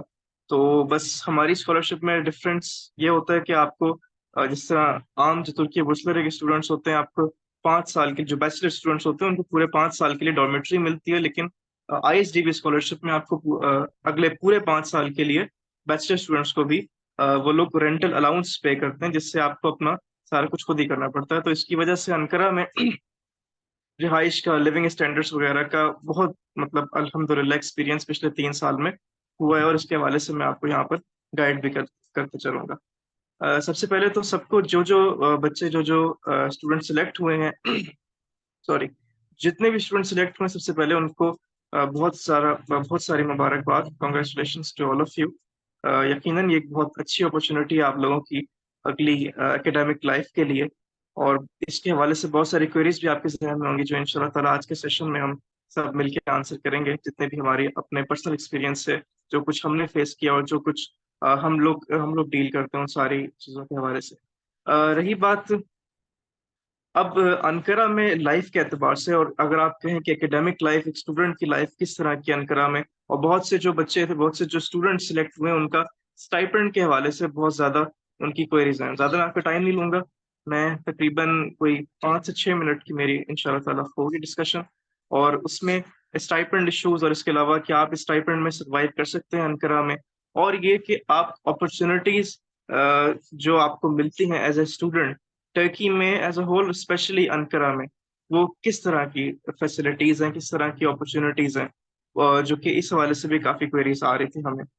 तो सबसे पहले तो आप आते हैं स्टाइपेंड के इशू पे। स्टाइपेंड देखें, ये है कि ना तो ये बहुत ज्यादा कम स्टाइपेंड है और ना तो ये बहुत ज्यादा है। मतलब अगर आप अपने खर्चे मैनेज करना जानते हैं तो आप कह लें कि एक तरह से हर महीने आप ब्रेक इवन पे यहाँ पे सरवाइव कर सकते हैं।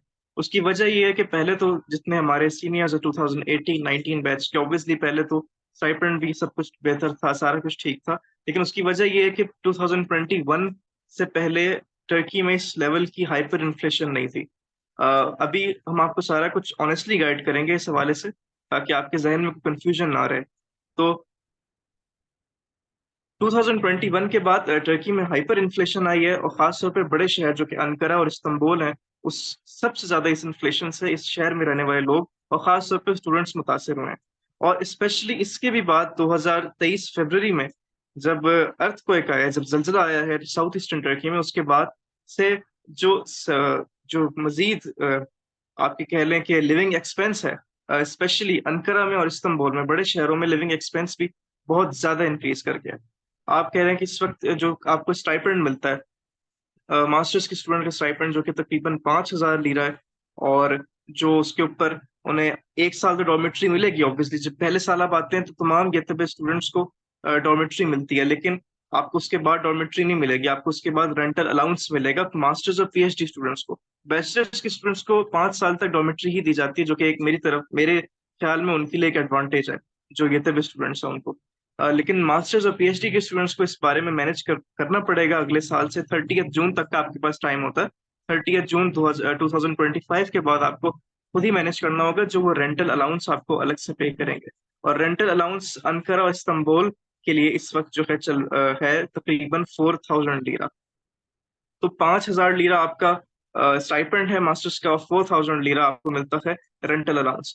तो 9,000 लीरा में ये है कि आप इस वक्त, क्योंकि अगर आपको एक रूम भी चाहिए होता है अनकरा में रहने के लिए, एक अपार्टमेंट में, तो वो भी आप कह लें कि मिनिमम 4,500 लीरास का आपको पड़ रहा है। और मिनिमम 4,500 लीरास से आप इसको गैस, बिजली और यूटिलिटी बिल्स भी आप ऐड करें तो आपको 9,000 लीरा में आप बहुत खींच तांच के सर्वाइव कर पाते। अलग, हाँ, वो बिल्कुल ये बात भी ठीक है कि आपकी इसी साल जनवरी में स्टाइपेंड्स बढ़ भी जाते हैं, क्योंकि यहाँ पे फिस्कल ईयर, जैसे पाकिस्तान फिस्कल ईयर जुलाई में शुरू होता है, तो यहाँ पे फिस्कल ईयर जनवरी में शुरू होता है। तो जनवरी में बेशक आपके स्टाइपेंड्स बढ़ जाएंगे, लेकिन उसके साथ साथ इन्फ्लेशन भी इस तरह बढ़ती रहेगी। तो अगर तो आप बहुत ज़्यादा हाई एक्सपेक्टेशंस के साथ इस हवाले से आ रहे हैं, तो स्टाइपेंड और ये लिविंग एक्सपेंस के हवाले से सिर्फ यही हम आपको एडवाइस करेंगे कि अपने एक्सपेक्टेशंस को बहुत ज़्यादा हाई ना रखें।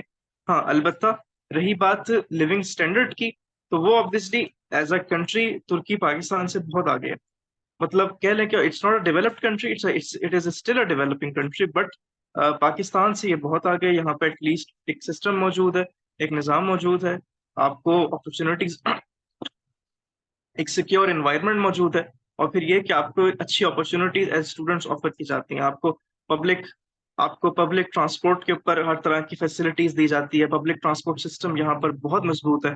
मतलब आप यहाँ पे बाइक कल्चर, मोटरसाइकिल का कोई कल्चर नहीं है यहाँ पे। स्टूडेंट्स के लिए, इवन जनरल सिटीजन्स के लिए यहाँ पे पब्लिक ट्रांसपोर्ट हर जगह, बसेस जाती हैं हर जगह, मेट्रो ट्रेन के यहाँ पे जाल बिछे हुए हैं। कोई आपको पब्लिक ट्रांसपोर्टेशन के हवाले से कोई इशू नहीं। इसके अलावा स्टूडेंट्स को फ्री पैकेजेस भी ऑफर किए जाते हैं, जो कि आप कह लें कि मंथली सब्सक्रिप्शंस ऑफर की जाती हैं, जिसके ऊपर उनके ट्रांसपोर्टेशन के अखराजात तकरीबन उनके जो है बहुत ही नेग्लिजिबल उसमें आ जाते हैं। तो ये चीज सबसे ज्यादा ये लोग सपोर्टिव होते हैं अपने स्टूडेंट्स के लिए।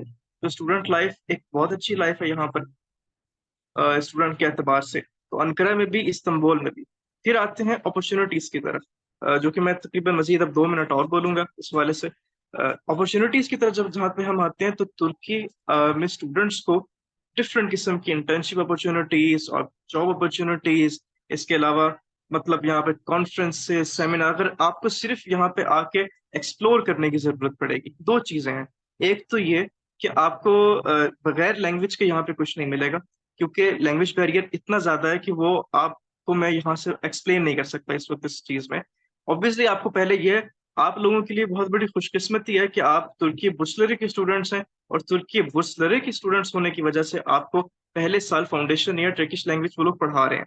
और टर्किश लैंग्वेज भी इस तरह है कि आपको C1 लेवल तक पढ़ाएंगे, A1 A2 B1 B2 और C1।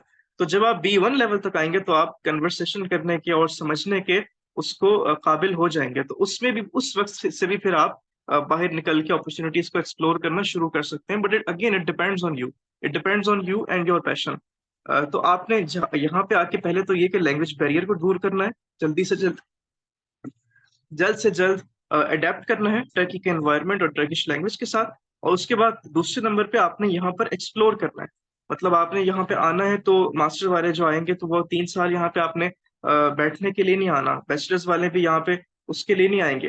तो आप जहाँ पे एक्सप्लोर करेंगे, क्योंकि यहाँ पे जब आप एक्सप्लोर करेंगे तो आपको पता चलेगा कि अपॉर्चुनिटीज यहाँ पे हर महीने, अंकारा में, इस्तांबुल में तो आप कह लें कि बेशुमार ऐसी कॉन्फ्रेंसेस, सेमिनार्स। आपका अगर आप अच्छे राइटर हैं, तो आपने अगर आप रिसर्च पेपर्स लिखना जानते हैं, तो आपके पास कांग्रेसेस होती हैं, यहाँ पे इंटरनेशनल कॉन्फ्रेंसेस होती हैं, उसके अंदर वो आपसे एब्स्ट्रैक्ट्स मांगते हैं, आपसे वो पेपर्स मांगते हैं, आप उसके अंदर प्रेजेंट कर सकते हैं, और फिर उससे आपकी नेटवर्किंग मजबूत होती है। क्योंकि यहाँ पर जो इनकी एकेडमिया है, वो अपने स्टूडेंट्स के साथ बहुत अच्छी तरीके से इंगेज करती है, खासतौर पे अपने टैलेंटेड स्टूडेंट्स के साथ।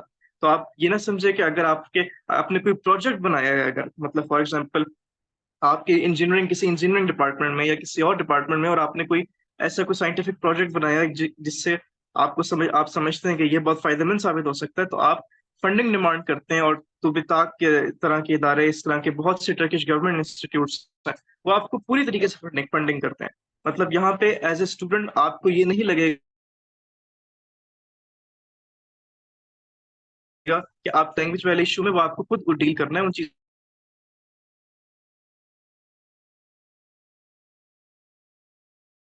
आपको ये फील नहीं होगा कि आपके बिल्कुल तनहा छोड़ दिया गया है गवर्नमेंट की तरफ से, या आप as a student Lawaris feel नहीं करेंगे। आपको फंडिंग दी जाएगी आपके प्रोजेक्ट्स के लिए, आपको मौका दिया जाएगा अपने स्किल को मजीद बेहतर से बेहतर बनाने का। सबसे जो यहाँ पर बेहतर चीज आप लोगों के लिए ये है कि आपको बेशुमार इस तरह की अपॉर्चुनिटीज ऑफर की जाएंगी, और फिर जो टैलेंटेड स्टूडेंट्स हैं उनका दामन छोड़ा नहीं जाएगा इस हवाले से। वो जितना ज्यादा एक्सप्लोर करना चाहेंगे, उनको उतनी ज्यादा स्पेस दी जाएगी। ये चीज आपको जब सबसे ज्यादा, और खासतौर पर जो बड़े शहरों में, छोटे शहरों में जो स्टूडेंट्स हुए हैं, उनको भी इससे घबराने की जरूरत नहीं है कि वो अपॉर्चुनिटी से दूर है। क्योंकि एक तो ये कि उनके शहरों में भी अपॉर्चुनिटीज ऑब्वियसली क्रिएट होती हैं, हर जगह क्रिएट होती हैं। दूसरी बात ये कि अगर आप किसी बड़े शहर के किसी करीब भी रहते हैं तो यहाँ पर इंटरसिटी ट्रेवल भी कोई इतना ज्यादा मुश्किल नहीं है फॉर स्टूडेंट्स।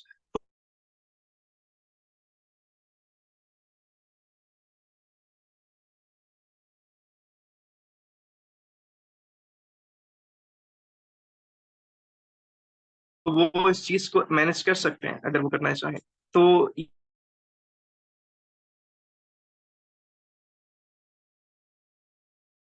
ये चीज है कि आपको इसमें इतना ज्यादा कोई इशू नहीं होगा इस हवाले से, लेकिन बस ये चीज है कि आपने अपना यहाँ पे आना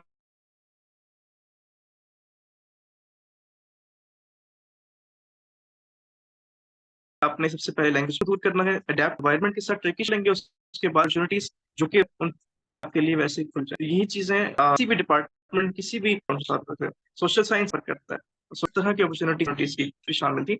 अब आते हैं जॉब अपॉर्चुनिटी से ऑफर नहीं होती, अलबत्ता एक चीजिंग कर सकते हैं जो इंग्लिश के साथ अडेप्टेशन को इंग्लिश सिखाने के लिए बहुत ज्यादा पैशनेट रहते हैं इस हवाले से। तो अगर आप चाहें तो टर्की आने के 3-4 महीने बाद ही आप कहीं भी जाके किसी भी देर आर लाइक बहुत ज्यादा एकेडमीज है यहाँ पे इस हवाले से, लेकिन एकेडमीज के अलावा भी यहाँ बहुत सारी एप्लीकेशंस बहुत सारी वेबसाइट्स हैं जहाँ पर आप ऑनलाइन अपना अकाउंट बना के प्राइवेट लेसन्स भी दे सकते हैं। और जब आप प्राइवेट लेसन्स देंगे तो आपको तकरीबन इट डिपेंड्स के मतलब तकरीबन 100 से 150, या अगर आपका पिछला भी कोई एक्सपीरियंस है इंग्लिश पढ़ाने का तो 250 से 300 लिरास पर आवर तक भी आपको मिल सकता है प्राइवेट लेसन से।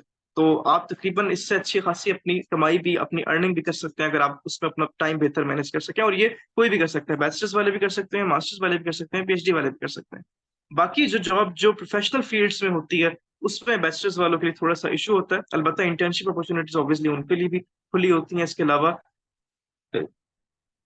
एक उलसाल स्टाज इनका एक नेशनल इंटर्नशिप प्रोग्राम भी है टर्की का, जो कि हर साल उसकी एप्लीकेशंस खुलती हैं और वो समर इंटर्नशिप ऑफर करते हैं, और बहुत सारे गवर्नमेंट इंस्टीट्यूशंस में भी करते हैं टर्की के इंटर्नशिप अपॉर्चुनिटीज। और इसके अलावा इसमें आप भी अप्लाई कर सकते हैं, और इसमें एक बहुत ही प्रेस्टिजियस इंटर्नशिप प्रोग्राम होता है और इससे आप इस्तेफादा हासिल कर सकते हैं। इसके अलावा जॉब अपॉर्चुनिटीज मास्टर्स और पीएचडी वाले मास्टर्स और पीएचडी वालों को उनकी रिस्पेक्टिव फील्ड्स में भी यानी प्रोफेशनल फील्ड्स में भी जॉब यहाँ पे मिल जाती है। यानी एक साल आप जब आप लैंग्वेज सीखते हैं, लैंग्वेज तो जरूरी है, लैंग्वेज के बगैर तो जॉब नहीं मिलेगी, लेकिन जब आपका लैंग्वेज कंप्लीट हो जाती है तो उसके बाद जब आप एक्सप्लोर करते हैं इन द मार्केट, अगर आपकी रिक्वायरमेंट है इस हवाले से, तो आपको जॉब भी अंकारा में खासतौर पे या इस्तांबुल में इजीली आप उसको कर सकते हैं, मिल सकती है जॉब, आपको जॉब का भी इतना इशू नहीं होगा।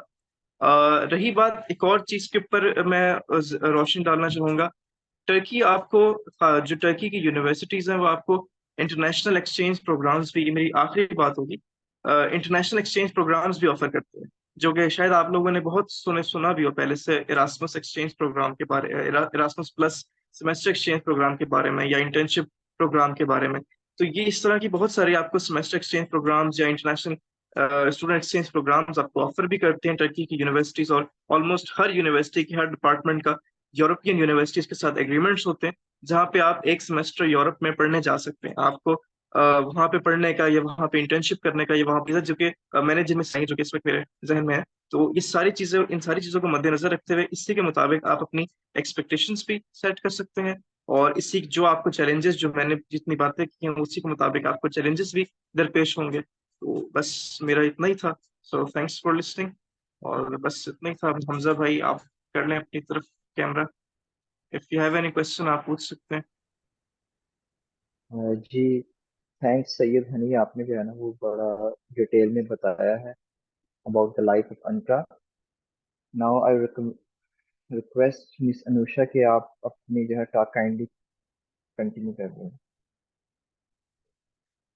Can you unmute yourself? अस्सलामुअलैकुम फिर से। सबसे पहले तो बहुत माजरत, यहाँ पे ऑफिस में इंटरनेट का पता नहीं था तो बंद हो गया था। एनीवेज, मैं आपसे बात कर रही थी, मेरी आवाज़ क्लियर है ना? जी अनुषा, यू आर ऑडिबल। ठीक है।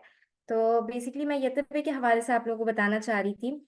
तो अभी जैसे वीज़ा प्रोसेस सारा उन्होंने बता दिया, बस एक पॉइंट मैं ऐड करूंगी। यह ने आई गेस वो मेंशन किया था कि आप में आपकी जो मेडिकल रिपोर्ट है उसमें एक लाइन होनी चाहिए। बेसिकली हम लोग यहाँ पे जब डॉक्यूमेंट्स चेक करते हैं तो हम ये बात को मेक श्योर करते हैं कि उसके अंदर ये लाइन लिखी हुई है। आपके एग्रीमेंट में भी ये लाइन मेंशन होती है कि क्रोनिक और बुलिश तुरुजु, मतलब जो रीचेबल, इस तरह की ये वाली दोनों चीजें जो है नहीं होनी चाहिए। तो ये लाइन का ध्यान रखिएगा, ये हो तो बेहतर है। एक्सेप्शनल केसेस में ऑब्वियसली एक्सेप्ट हो जाता है, लेकिन प्रायोरिटी पे यही होता है कि ये वाली लाइन आपकी मेडिकल रिपोर्ट में मेंशन हो। इसके बेस पे यहाँ पे बहुत ज्यादा हम रिजेक्ट भी करते हैं, पहली चीज। अच्छा, अब वीजा प्रोसेस साइड पे रखते हैं, मैं येतेबे और इस्तांबुल के हवाले से बात करूंगी। जब आपका एग्रीमेंट साइन हो जाएगा, आपको येतेबे टिकट्स भी भेज देगा। तो जब आप लोग एयरपोर्ट पे आएंगे, तो येतेबे का एक अपना स्टैंड होता है। हम लोग पिछले एक ही जगह पे होता है यूजुअली हमारा स्टैंड। होता यह है कि वहां से आपको रिसीव किया जाएगा, उसके बाद आपके डॉर्मेट्रीज वगैरह आपको ड्रॉप किया जाएगा, और जो बाकी सिटीज के होंगे उनको वहीं से ही, फॉर एग्जांपल अगर बस से जाना है तो बस की टिकट भी उनको वहीं पे दिला के देंगे, सारी चीजें वहीं होंगी। अच्छा, होता यह है, अब देखिए इस्तांबुल में एक ऑफिस है येतेबेक का, जिसमें अभी मैं बैठी हुई हूँ। एक अंकारा में है और एक एदिरने में है। जो इस्तांबुल ऑफिस है उसमें मजीद यूँ समझिए कि कनेक्टेड स्टूडेंट सोसाइटीज हैं, जैसे पाकिस्तान की भी हैं। इसके अलावा फिलहाल इस टाइम पे जहाँ तक मुझे मेरा अंदाजा है 10 है। तो होता यह है कि एक एक दिन हम लोग भी आते हैं आपको रिसीव करने के लिए। तो हो सकता है कि कोई ऐसा भी हो जो आई मीन हम जिस दिन जाए और पाकिस्तानी स्टूडेंट उस दिन आए हुए हों, ज्यादातर इस तरह से ही होता है यूजुअली। खैर, जब आप लोग यहाँ पे आ जाएंगे तो इसके बाद यहाँ पे आप लोगों का ब्रेकफास्ट का सिलसिला शुरू होगा। आप लोगों को बुलाया जाएगा येतेबे ऑफिस, आप लोगों को हमसे मिलवाया जाएगा, क्योंकि होता ये है कि जब आप लोग नए नए आते हैं आपको टर्किश लैंग्वेज नहीं आती। और जैसा कि बताया गया अभी पहले भी कि लैंग्वेज बैरियर बहुत ज्यादा है, यहाँ पे लोगों को टर्की इंग्लिश नहीं आती है। तो हम आपका पॉइंट ऑफ कांटेक्ट होते हैं, आपको कोई भी प्रॉब्लम होता है आप हमें बताते हैं, फिर हम उसको आगे फॉरवर्ड करके इस तरह से प्रॉब्लम सॉल्व करने की कोशिश करते हैं। तो बिल्कुल ये बहुत ज़रूरी है कि आप अपनी टर्किश पे काम करें। ये आपकी ना सिर्फ एकेडमिक बल्कि आपकी पर्सनल लाइफ के लिए भी बहुत ज़्यादा हेल्पफुल होगा। अच्छा, बाकी येतेबे का इन जनरल येतेबे एक कहते हैं ना कि एक स्कॉलरशिप है कि जिसमें सिर्फ आपको पढ़ाई के लिए नहीं लाया जाता यहाँ पे, बल्कि बहुत सारी चीज़ें। फॉर एग्जांपल आज हमारा टेबल टेनिस का टूर्नामेंट था। खुशी की बात ये कि हमारे एक पाकिस्तानी भाई फाइनल में पहुंच गए, मैं सेमीफाइनल में बाहर हो गई, बट हमारा फाइनल जो है वो नेक्स्ट वीक पे। तो इस तरह की कंटिन्यूसली एक्टिविटीज होती रहती है। कल यहाँ पे चेस टूर्नामेंट था फॉर एग्जांपल। इसके अलावा क्लासेस भी होती हैं, फॉर एग्जांपल आपको पियानो क्लासेस दी जाती हैं। इनका एक स्पेशल इंस्ट्रूमेंट है बालमा, जो कि हमारे सितार साइडों से बहुत मिलता है, तो वो सिखाया जाता है। इस तरह डिफरेंट क्लासेस होती हैं। तो थोड़ा इस्तांबुल को बता रही हूँ कि इस्तांबुल में खुद होने की वजह से हमें ज्यादा पता होता है एक्टिविटीज का। तो इस तरह से होता है कि जब आप लोग आते हैं तो हम आपसे पूछते हैं कि आपके अंदर क्या टैलेंट्स हैं। और अगर लेट्स से कोई कहता है मैं गिटार बहुत अच्छा बजाता हूँ, तो हम उसे कहते हैं ठीक है, आप सिखाना चाहते हैं तो इस तरह से सिखाते हैं। इसके अलावा दूसरी लैंग्वेजेस भी सिखाते हैं, फॉर एग्जाम्पल अरबी हो गई, टर्किश की तो ऑब्वियसली स्पीकिंग क्लास होती है। इस तरह से होता है। अच्छा, ये सारी चीजें होती है इस्तांबुल में, लेकिन जाहिर सी बात जो करीब के शहर है वो भी इसे ज्वाइन कर सकते हैं। अच्छा, इसके अलावा मुझे एक और चीज पे बात करनी थी, वो थी लाइफ इन इस्तांबुल। तो इस्तांबुल की लाइफ बहुत ज्यादा हैपनिंग है। अगर कोई मुझसे पूछे कि स्टाइपेंड पूरा होता है नहीं होता, स्टाइपेंड पूरा होता है, लेकिन बहुत मुश्किल से। डिपेंड करता है कि आपको अकोमोडेशन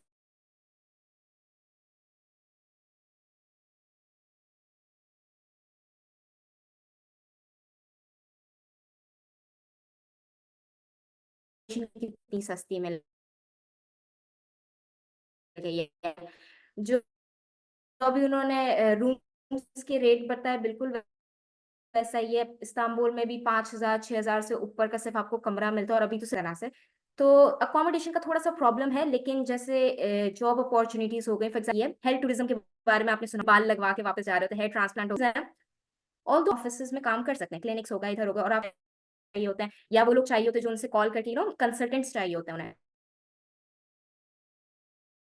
तो मिनिमम वेज यहाँ पे कुछ 17,000 लीरा है, और पाकिस्तानी में डायरेक्ट 10 से मल्टीप्लाई कर देती हूँ भाई, आई गेस 8 या 9, थोड़ा कम ही। तो अगर 17,000 आपकी मिनिमम वेज है तो आपको 20 23 इस तरह से मिल जाता है। तो आप 2 महीने काम करके आप अपने अकोमोडेशन के जो एक्स्ट्रा पैसे हैं वो निकाल सकते हैं। ये मैंने एक ऑप्शन बताया है, जरूरी नहीं आपने ये करना है। आपकी फर्स्ट प्रायोरिटी ऑब्वियसली अपनी फील्ड में काम करना है, नॉर्मल, तो आप लोग भी करेंगे। प्लस ये कि जैसे मैंने आप लोग को बताया कि टर्की जो स्कॉलर तुर्की बुर्सलरी जो है, टर्किश इंग्लिश में मिक्स कर रही हूँ आज पूरे दिन टर्किश बोल बोल के। जो तुर्की बुर्सलरी स्कॉलरशिप है उसके साथ जो स्टूडेंट सोसाइटीज इन्वॉल्व है, इस तरह बाकी शहरों में भी है, लेट्स से अंकारा में हो गई, इस तरह डिफरेंट डिफरेंट सिटीज में है। अच्छा, अब जो इस्तांबुल है उसमें यह है कि अच्छा उसमें भी मैं जनरल सेक्रेटरी हूँ, तो हम आपको कंटिन्यूसली गाइड कर रहे होते हैं। फॉर एग्जांपल यहाँ पे क्योंकि एक और जॉब भी है, वो ये कि जब आप यहाँ पे आते हैं आप अपना म्यूजियम कार्ड बनाते हैं, आप इस्तांबुल के सारे म्यूजियम घूम लेते हैं। उसके लिए आपको कुछ भी पे नहीं करना पड़ता। जनरली वो बहुत महंगे होते हैं। लेट्स से कि एक पैलेस है, अगर आप लोगों को पता हो, तोपकपी जो बड़ा इनका मशहूर सुल्तानों की जो रिहाइश थी, उसके लिए सिर्फ एक फॉरेनर को कोई पाकिस्तानी 15-20 हज़ार लगते हैं, और आप फ्री में जा सकते हैं म्यूजियम कार्ड के साथ, अपने स्टूडेंट म्यूजियम कार्ड के साथ। तो जब आप घूम लेते हैं उसके बाद यहाँ पे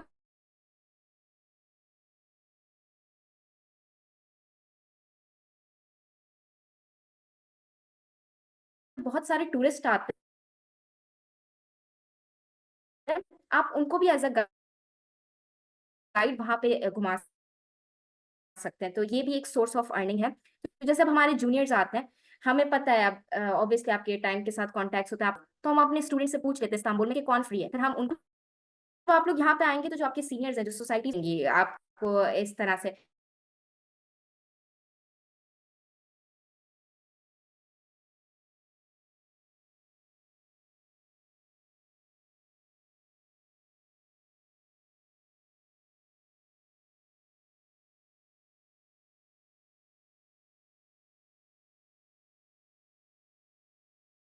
वेलकम करने के अलावा बहुत सारे हमारे ट्रैवल प्रोग्राम्स भी होते हैं। रिसेंटली हम लोग स्टूडेंट्स को एक एरिया है सपांजा, वहां पे लेके गए थे।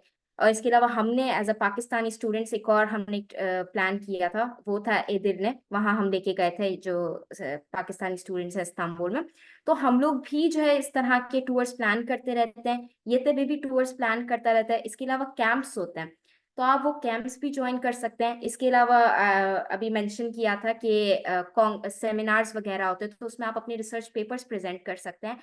इसके अलावा जैसे पाकिस्तान में एनजीओज कैसे होती है, इस तरह यहाँ पे भी बहुत सारी वक़्फ़ है, तो आप वहां जाके वॉलंटियरली काम कर सकते हैं। इसके अलावा उनके भी अपने सेमिनार्स होते हैं, आप वो भी कर सकते हैं। बात ये है कि अगर आप ये देखें, कंपेयर करें, तो मैं कहती हूँ ओके, बहुत सारी स्कॉलरशिप्स ऐसी हैं कि जो आपको स्टाइपेंड बहुत अच्छा देती हैं, और उनके बेनिफिट्स में भी तुर्की बुर्सलरी से ज्यादा हों। लेकिन ये जो टाइम तुर्की बुर्सलरी की वजह से आपको मिलता है यहाँ टर्की में, जो इन्वायरमेंट आपको मिलता है वो बहुत प्रेशियस है। मुझे नहीं पता वो किसी और स्कॉलरशिप में मिलता है नहीं मिलता, बट यहाँ पे मुझे लगता है कि आपकी जिंदगी के बेस्ट ईयर्स हो सकते हैं अगर आप इसको ऑब्वियसली फुली यूटिलाइज करें तो। बाकी इसके अलावा अच्छा, डॉर्मेट्रीज की बात हुई तो यस, जो अंडर ग्रेजुएट स्टूडेंट्स हैं उनको डॉर्मेट्री देता है ये तब थ्रू आउट। मास्टर्स वाले मास्टर्स एंड पीएचडी को सिर्फ 1 साल, एंड देन उसके बाद आपको जो है वो स्टाइप आई मीन बरनमा अकोमोडेशन के पैसे मिलना शुरू हो जाते हैं।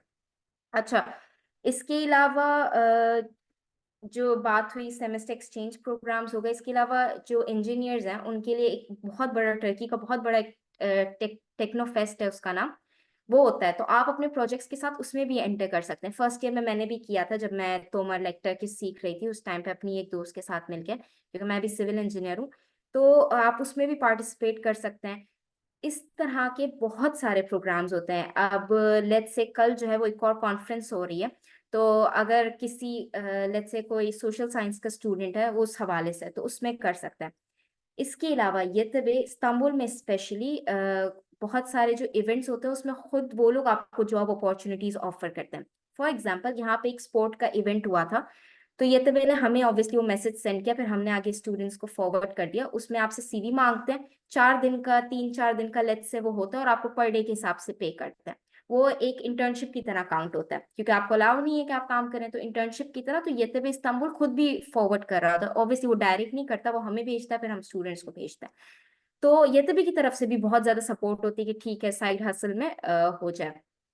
बाकी इसके अलावा अगेन कॉन्ग्रेचुलेशंस। बाकी इसके अलावा कोई सवाल हो तो ग्रुप पे हम सारे लोग मौजूद हैं, वीजे के हवाले से आपको बता दिया गया है। इसके बाद जब आप लोग यहाँ पे आएंगे तो भी जो स्टूडेंट सोसाइटीज हैं वो आपको बहुत हेल्प करेंगी, कुछ भी हो तो हम यहाँ पे मौजूद हैं। यूजुअली जो इस्तांबुल में आते हैं मैं उन्हें अपनी डेज बता देती हूँ, क्योंकि हफ्ते में 5 दिन मैं नहीं होती ऑफिस में, 2 दिन आती हूँ और बाकी दिन मतलब इस तरह हम ऑल्टरनेट आते रहते हैं, तो वो मैं बता देती हूँ। तो ये होता है कि वो जिस दिन मैं होती हूँ यूजुअली उसी दिन आ जाते, ज़्यादा ईजी रहता है, उर्दू में कम्युनिकेट किया एंड देन फिर मैंने आगे कर दिया। बाकी कोई और सवाल हो तो मोस्ट वेलकम। आई थिंक मैंने कवर करने की कोशिश की है, कवर हो गया होगा। कोई और सवाल हो तो आप लोग ग्रुप पे भी कर सकते हैं, स्पेशली मुझसे सवाल हो तो मुझे टैग भी कर सकते हैं, कोई इशू नहीं है, हम यहाँ पे मौजूद हैं, इस सीनियर इसीलिए ही। तो मैं यहाँ पे अपनी बात खत्म करती हूँ, बाकी देखते हैं सवाल। जी थैंक्स अ लॉट अनुषा, आपने माशाल्लाह जो है वो बड़े ही अच्छे तरीके से एक्सप्लेन किया है। और अब मेरा तो खुद ही अपना इंटरेस्ट बन गया कि मैं अपनी रियासत स्टूडेंट स्कॉलरशिप को खत्म करूँ और जब मैं नेक्स्ट टर्की वर्सरी स्कॉलरशिप को के लिए अप्लाई स्टार्ट करूँ। एनीवेज अभी हमारे नेक्स्ट स्पीकर हैं डॉक्टर नुमान कुरैशी। तो सर काइंडली आप अनम्यूट करें खुद को। और ये भी तुर्की वर्सरी स्कॉलर हैं 2019 के, और सर सूफ यूनिवर्सिटी के स्कॉलर हैं। सर डॉक्टर नुमान काइंडली जो है आप खुद को अनम्यूट करें।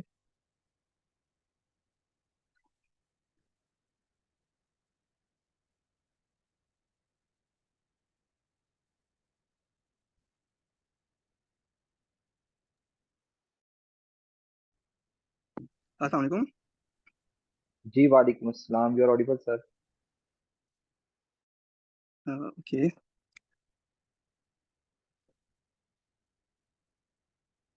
अस्सलाम वालेकुम। तो फर्स्ट ऑफ ऑल मैं अपने आप को इंट्रोड्यूस कराऊंगा। जस्ट एक minute. Myself doctor Numan Qureshi, और 2019 में मैं तुर्की आया था मास्टर करने के लिए एनिमल न्यूट्रिशन में। देन अगेन मेरी सिलेक्शन हुई 2023 में लास्ट ईयर पीएचडी के लिए, और करंटली मैं पीएचडी कर रहा हूँ एनिमल न्यूट्रिशन में सेल्चुक यूनिवर्सिटी से। इसके अलावा मैं जॉब भी कर रहा हूँ यहाँ पे पिछले 2.5 साल से विद वर्क परमिट। तो मैं आप लोगों को जो है वो एक्सप्लेन करूँगा सम हाउ ट्रैवल के बारे में एंड देन जॉब अपॉर्चुनिटीज़ के पॉइंट ऑफ व्यू से। ट्रैवल के बारे में और जॉब अपॉर्चुनिटीज़ के बारे में हानि ने और बाकी जो सीनियर्स हैं बड़े अच्छे तरीके से एक्सप्लेन कर दिया, तो मैं बहुत ज़्यादा टाइम नहीं लूँगा आप लोगों का। जिस तरह अनुषा ने बताया कि नॉर्मली जब आप लोग ट्रैवल करते हैं पाकिस्तान से, तो ये तो भी प्रॉपर सिस्टम मैनेज करता है आप लोगों के लिए। इस्तांबुल आप लोग आते हैं, देन इस्तांबुल से कनेक्टेड फ्लाइट होती हैं आपकी डिफरेंट सिटीज़ की। आप लोग अंतालिया जा रहे हैं, कोनिया जा रहे हैं, मर्सिन जा रहे हैं, अनकरा आ रहे हैं। देन अगर वहाँ से आपने किसी और सिटी जाना है जहाँ पे फ्लाइट मूव नहीं करती, तो ये जो है वो सपोर्टिंग पर्सन जो है वहाँ पे मौजूद होते हैं, जो आपको वहाँ से मूव करवाते हैं ऑटोबस के लिए, जहाँ से आप जो है वो बसेस लेके अपने रेलिवेंट सिटीज़ में जाते हैं। इसके बाद भी ये जो है वो आपको सपोर्ट करता है जब आप मूव करेंगे अपने अपने सिटीज़ के अंदर। तो सिटी में मूव करने के बाद भी लास्ट ईयर हमने सोसाइटीज़ बनाई थी हर सिटी के अंदर, जिसमें हमने कुछ सीनियर्स को मेंशन किया था, जिसमें अनकरा में भी, इस्तांबुल में भी, हर सिटी के अंदर जहाँ जहाँ हमारे पास ज़्यादा स्टूडेंट थे और जहाँ पे हमारे पास स्टूडेंट ज़्यादा आए थे, हमने एक सीनियर को लीड वहाँ पर दी, जिसने डॉक्यूमेंट्स की प्रिपरेशन के लिए, यूनिवर्सिटी के रजिस्ट्रेशन के लिए, डॉर्मेटरीज की रजिस्ट्रेशन के लिए, ये जितने भी प्रोसेस हैं, बिकॉज जब आप स्टार्ट में आते हैं तो लैंग्वेज बैरियर होता है बहुत ज़्यादा। तो इन सारे प्रोसेस में जो है ना वो आप लोगों को हेल्प की जाती है। सिटीज़ के पॉइंट ऑफ व्यू से काफ़ी लोग क्वेश्चन भी कर रहे हैं कि सिटीज़ जो हैं अंतालिया है, बुर्दुर है, इन सिटीज़ के अंदर जो हैं वो प्रोग्राम होते हैं या सिर्फ इस्तांबुल या अनकरा के अंदर होते हैं। मोस्टली ऐसा होता है कि जितनी भी की एक्टिविटीज़ होती हैं वो अनकरा और इस्तांबुल में होती हैं, अनफॉर्चुनेटली कह लें या फॉर्चुनेटली कह लें। बाकी ऑनलाइन एक्टिविटीज़ होती हैं, और जो नियर बाय सिटीज़ के स्टूडेंट्स होते हैं वो ज्वाइन कर सकते हैं। लाइक सपोज अनकरा है तो अनकरा के साथ वाले जो सिटीज़ हैं लाइक क्रिकल है, चोरूम है, ये जो भी नियर बाय सिटीज़ हैं वो वहाँ से ज्वाइन कर सकते हैं। मीन वाइल इस्तांबुल के साथ जो भी सिटीज़ होंगे, स्कारिया है, बुरसा है, कुजैली है, तो वो लोग वहाँ से जो है वो इस्तांबुल आके जो है वो डिफरेंट इवेंट्स को ज्वाइन कर सकते हैं। बाकी सेकंड मैं बात करूंगा जॉब अपॉर्चुनिटीज़ के पॉइंट ऑफ व्यू से, बिकॉज बहुत से लोग मुझसे ऑलरेडी इन पर्सन भी जो है वो क्वेश्चन कर चुके हैं जॉब अपॉर्चुनिटीज़ के पॉइंट ऑफ व्यू से, बिकॉज मैं पर्सनली जॉब कर रहा हूँ पिछले 2.5 साल से यहाँ पे। तो जॉब अपॉर्चुनिटीज़ के पॉइंट ऑफ व्यू से ऐसा है कि अगर आपने इस चीज़ को मद्देनजर रखते हुए इस स्कॉलरशिप को जो है वो चूज़ करना है, तो अगर आपको टर्किश लैंग्वेज आती है अच्छे तरीके से, आप एक्सपर्ट हैं टर्किश लैंग्वेज के अंदर, तो डेफिनेटली आपको जॉब अपॉर्चुनिटीज मिल जाती हैं। लेकिन जस्ट लाइक पाकिस्तान, जिस तरह हमारे यहाँ पाकिस्तान में होता है, आपके पास अगर रेफरेंसेस नहीं हैं तो जॉब का मिलना बड़ा मुश्किल है।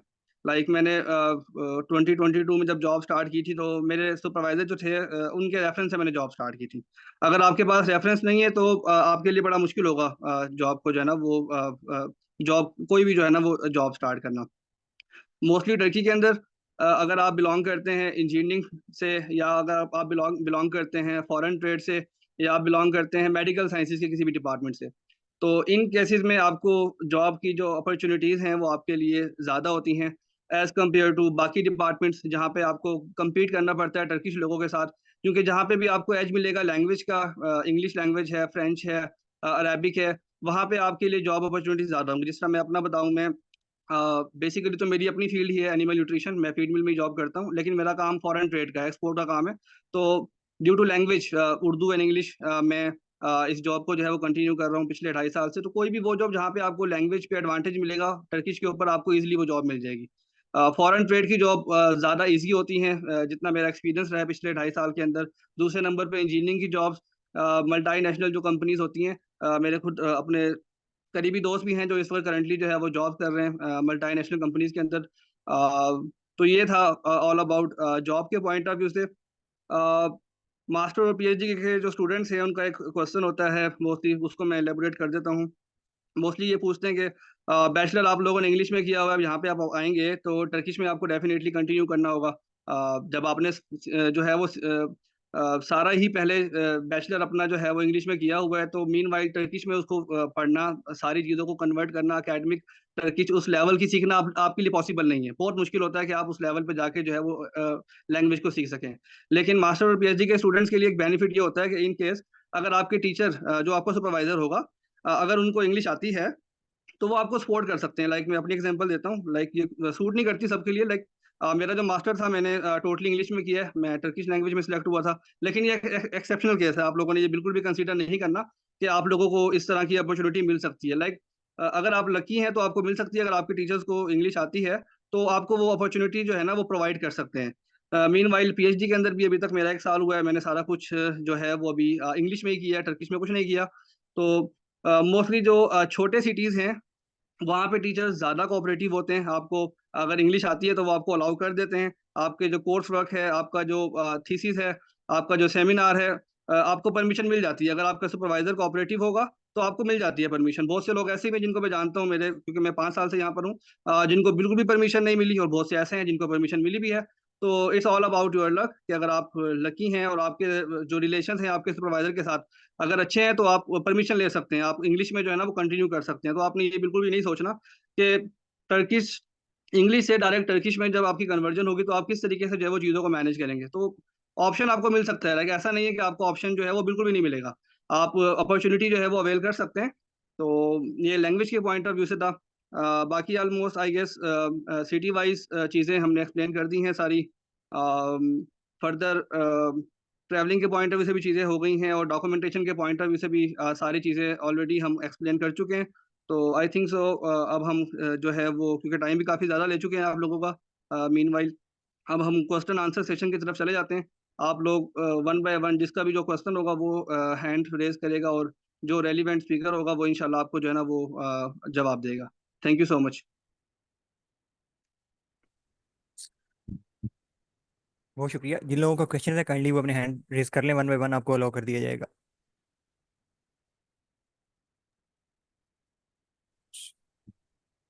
जी तलहा सलमान, आप अपना क्वेश्चन करें। अस्सलाम वालेकुम। मेरे एक से ज़्यादा सवाल हैं। I hope you don't mind. जी जी करें, पूछे सवाल आप। सबसे पहले तो ये कि एचएसएससी और एसएससी की जो डिप्लोमा है और ट्रांसक्रिप्ट की बात की थी वीज़ा प्रोसेस में, तो मैं मास्टर्स के लिए मुझे स्कॉलरशिप मिला है। तो क्या मुझे ये दोनों चाहिए और इनके डिप्लोमा और ट्रांसक्रिप्ट दोनों चाहिए, यानी क्योंकि मैंने अपने डिप्लोमास जो हैं वो टेस्ट करवाए हुए हैं बोर्ड से भी और मोफा से भी, लेकिन मेरे ट्रांसक्रिप्ट्स नहीं हुए हुए। जी स्पीकर्स में से कोई 1 मिनट आई लो आएगा। जी जी, आप अपने आप को अनम्यूट करें। हाँ सॉरी अब्दुल्ला भाई, असल में हम अनम्यूट थे इसलिए रिस्पॉन्स नहीं कर सके। तो सॉरी, मैंने भी देखा नहीं। हाँ, मैसेज भी मैंने किया हम सभी को।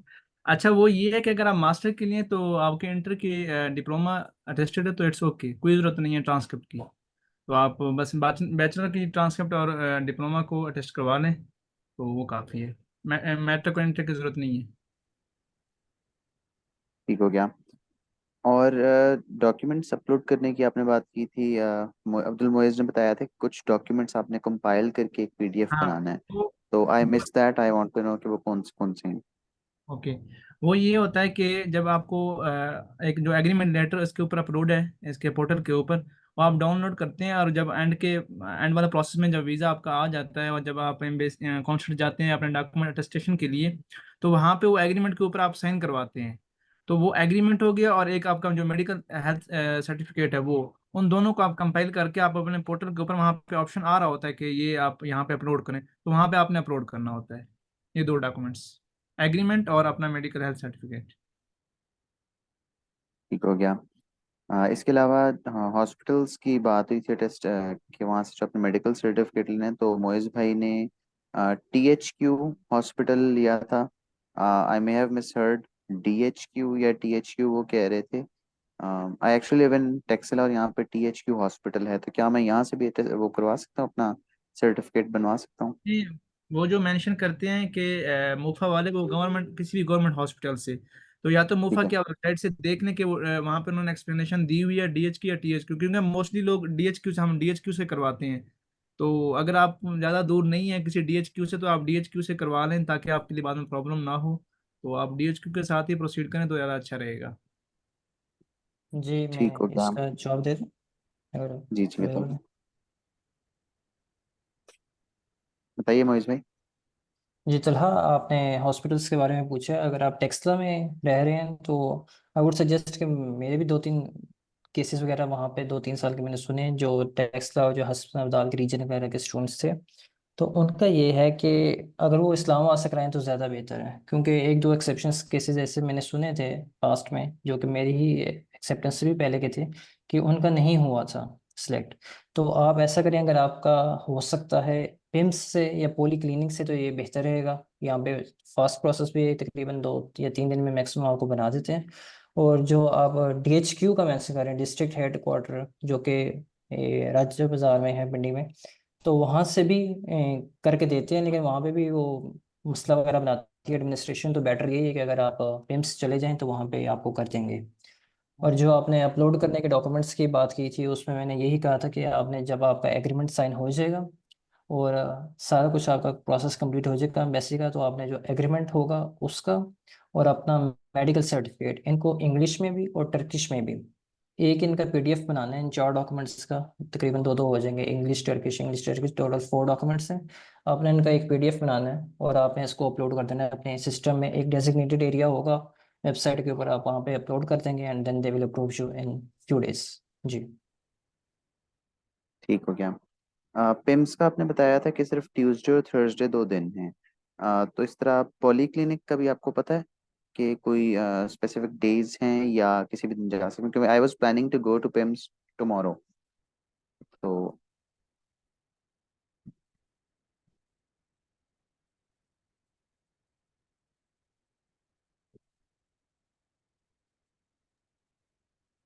जी बिल्कुल, आप पिम्स जा सकते हैं। पिम्स के लिए मोस्टली वो ट्यूसडे और थर्सडे को, क्योंकि जो पिम्स में होता है ये तरीक़ेकार ऐसा है कि आपका जो मेडिकल सर्टिफिकेट है वो मेडिकल बोर्ड जारी करता है। तो आपको मेडिकल बोर्ड के सिर्फ 2 दिन होते हैं जो कि ये मेडिकल सर्टिफिकेट वगैरह बनाने के लिए करते हैं। बाकी प्रोसेस वो लोग हर जगह डील करते हैं, लेकिन जो मेडिकल सर्टिफिकेट्स हैं वो तकरीबन हफ्ते में सिर्फ 2 दिन वो लेते हैं। तो आप ट्यूसडे के दिन जा सकते हैं और थर्सडे के दिन जा सकते हैं। ये 2 दिन थे, मेरा 2022 में प्रोसेस हुआ था तो उसके मुताबिक तो यही था। और आप जा सकते हैं मेडिकल बोर्ड में वहाँ पे, और वो लोग कर देते हैं। इसमें पिम्स वाले कोई मसला नहीं बनाते, चाहे आप गवर्नमेंट अप्लाई के से बच्चे हैं या आप प्राइवेट हैं, तो इसका कोई मसला नहीं है। लेकिन जो पॉली क्लिनिक वाले हैं वो सिर्फ और सिर्फ गवर्नमेंट एम्प्लॉय के जो बच्चे होते हैं उनके केसेस को डील करते हैं। तो ये डिफरेंस है इन दोनों में। और पॉलीक्लिनिक के लिए इस तरह दिन की कोई शर्त नहीं, वहाँ पे आप कभी भी जा सकते हैं किसी भी दिन। ठीक हो गया। अ, इसके अलावा मैंने पूछना था कि मेरा हुआ है आरजीएस यूनिवर्सिटी में कैसरी में, तो उसके बारे में अगर आप कुछ बता दें कि वहाँ पे एक्सपेंसेस, जैसे इन्होंने बताया कि लिविंग एक्सपेंसेस इस्तांबुल में या अंकारा में ज़्यादा हैं, तो उसका कोई आइडिया है कि वहाँ पे किस रेंज में होगा या कम होगा, कितना? हाँ, आपका नाम क्या था? मेरा नाम तलहा। चलो भाई, मैं भी एडजस्ट यूनिवर्सिटी में हूँ और कैसी में ही हूँ। तो जो उन्होंने अनकरा और इस्तांबुल सिचुएशन बताई है वो हर सिटी की नहीं है ऐसा। आप यहाँ पे नॉर्मली आराम से अपना गुजारा कर सकते हैं। तो पहला साल जो आपका मास्टर है ना, तो इसलिए पहला साल आपको जो आपका खर्चा ही नहीं होगा, क्योंकि आपको गवर्नमेंट की तरफ से, एतबी की तरफ से हॉस्टल दिया जाएगा। तो सेकंड ईयर में भी आप आएंगे तो इतना ज़्यादा एक्सपेंसिव नहीं होते, आप आराम से गुजारा कर सकते हैं, नो प्रॉब्लम। ठीक हो गया, बहुत शुक्रिया। अ, अच्छा, अब मसाब शाह आप क्वेश्चन पूछें।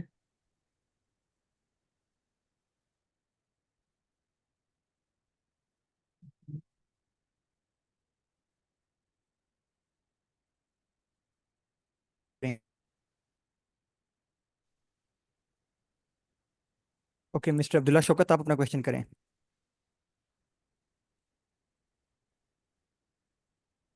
अस्सलाम वालेकुम। वालेकुम अस्सलाम वालेकुम सलाम। Everybody, I am audible. Yes you are audible. अच्छा, मेरा as I am from Lahore, और मेरा सीनियर से सवाल है, एंड स्पेशली उनसे जो लाहौर से ही है। ऐसा है कि याहिया भाई बता रहे थे कि किसी भी गवर्नमेंट हॉस्पिटल से आप मेडिकल जो फिटनेस सर्टिफिकेट है वो बनवा सकते हैं। अब 3 से 4 हॉस्पिटल तो वो हैं जो वेल रिनाउंड है, जिस तरह Jinnah hospital, Mayo hospital, services hospital, ये हैं। इनके अलावा भी ढेर सारों गवर्नमेंट हॉस्पिटल्स हैं जो छोटे हैं, इनके बराबर नहीं है बट छोटे हैं, वहाँ पे फैसिलिटीज़ हैं, एंड डेफिनेटली वो कम है as compare to these hospitals, but वो भी हॉस्पिटल अच्छे हैं। तो क्या हम उन हॉस्पिटल से भी बनवा सकते हैं या नहीं? And I request to Anusha to please answer this, क्योंकि वो इनको रिव्यू करती हैं, जो मेडिकल सर्टिफिकेट्स हैं, तो वो इसका बेहतर जवाब दे सकती हैं। Thank you. अच्छा अब्दुल्ला भाई, देखें यतबे जो है वो आपके या जो एम्बेसी है वो ये नहीं देखता कि कौन सा बड़ा हॉस्पिटल है कौन सा छोटा है। मैंने आपको ड्यूरिंग डिस्कशन ये बताया था कि गवर्नमेंट हॉस्पिटल होना चाहिए, और सिर्फ 2 पॉइंट्स है वो आप इस चीज़ की क्लैरिफाई कर लेना। एक ये कि वो जो स्टेटमेंट मैंने ग्रुप में भी सेंड की है वो लाजमी लिखी होनी चाहिए, और दूसरा ये कि एमएस या डीएमएस के साइन होने चाहिए। अगर आप जिस तरह बड़े हॉस्पिटल की बात कर रहे हैं, सर्विस और जिना, लास्ट टाइम इन दोनों के जो मेडिकल सर्टिफिकेट थे वो रिजेक्ट हो गए थे, दोनों के, क्योंकि इन्होंने जो वो स्टेटमेंट है वो नहीं लिख के देते। ये लोग कहते हैं कि हमारा फॉर्मेट अपना है, हम इसको चेंज नहीं कर सकते। इसलिए आप मतलब इस तरफ ना जाएं कि ये गवर्नमेंट बड़ा हॉस्पिटल, तो मैं इस तरफ जाऊँ, आप उस हॉस्पिटल में जाएं गवर्नमेंट के, जो आपकी बात सुने भी सही और वो जो आपको ये स्टेटमेंट लिख के भी दे दें, तो आप कर सकते हैं, ओके, ऐसे कोई मसला थैंक नहीं यू, है। Thank you very much.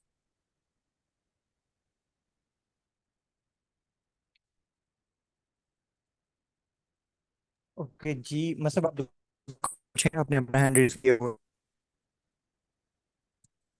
अच्छा, जो क्वेश्चन हो रहे हैं ना, तो आप सब लोग उसको सुन भी रहे हैं और समझ भी रहे हैं, तो काइंडली उसको बार बार रिपीट ना करना। जो भी है, कोई आप नई अगर चीज़ डिस्कस करनी है तो वही करना।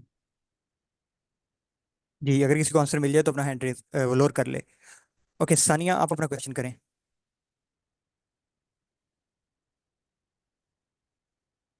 सानिया, मैंने आपको अनम्यूट कर दिया, आप अपना क्वेश्चन करें। ओके मुबारक हुसैन, आप अपना क्वेश्चन करें, मैंने अनम्यूट कर दिया आपको। अस्सलाम वालेकुम, मेरी आवाज़ आ रही है आपको? जी, जी आवाज़ आ रही है। अच्छा, मैं ये पूछना चाह रहा था कि बेसिकली मैंने ना विदाउट आइल्स जो है ना अप्लाई करी थी, और मेरा तो हो भी गए। तो अच्छा, आपकी आवाज़ कम आ अ, रही है, काइंडली अपने माइक को अपने करीब करें ताकि बाकियों को सुन सके। जी जी जी, अब आ रही है, अब आ रही है आवाज़? जी, अब लिटिल बिट क्लियर है। चलो तो मैं यही पूछना चाह रहा था कि मैंने विदाउट आइल्स अप्लाई करी थी, तो मेरा हो भी गए, और मैंने अभी जो कोर्स की रिक्वायरमेंट देख रहे हैं तो वहाँ पे भी कोई आइल्स की रिक्वायरमेंट नहीं है, तो आगे जाके कोई इशू तो नहीं बनेगा ना? आपका प्रोग्राम जो है टर्किश में है या इंग्लिश में है? ये तर्किश में। तो कोई ज़रूरत नहीं है, टेंशन ना लें आप। अच्छा, वैसे ये कहाँ पे जाके जो है ना मतलब इन चीज़ों की पूछताछ हो सकती है? किस चीज़ की? ये आइल्स वगैरह की अगर ज़रूरत पड़े तो? नहीं, ज़रूरत नहीं पड़ेगी, बिल्कुल ज़रूरत नहीं पड़ेगी। आपका कोर्स टर्किश में है तो आप यहाँ पे आएंगे, इस तरह हमने पहले एक्सप्लेन किया कि आप एक साथ टर्किश लैंग्वेज यहाँ पे करेंगे तो आप टर्किश के साथ ही चलेंगे आगे। अच्छा अच्छा, ठीक हो गया, ठीक हो गया, थैंक यू। मैं ये गुड पूछना लक। चाहता, जज़ाकल्लाह, thank you so much. Okay, हम मादली आप अपना क्वेश्चन करें।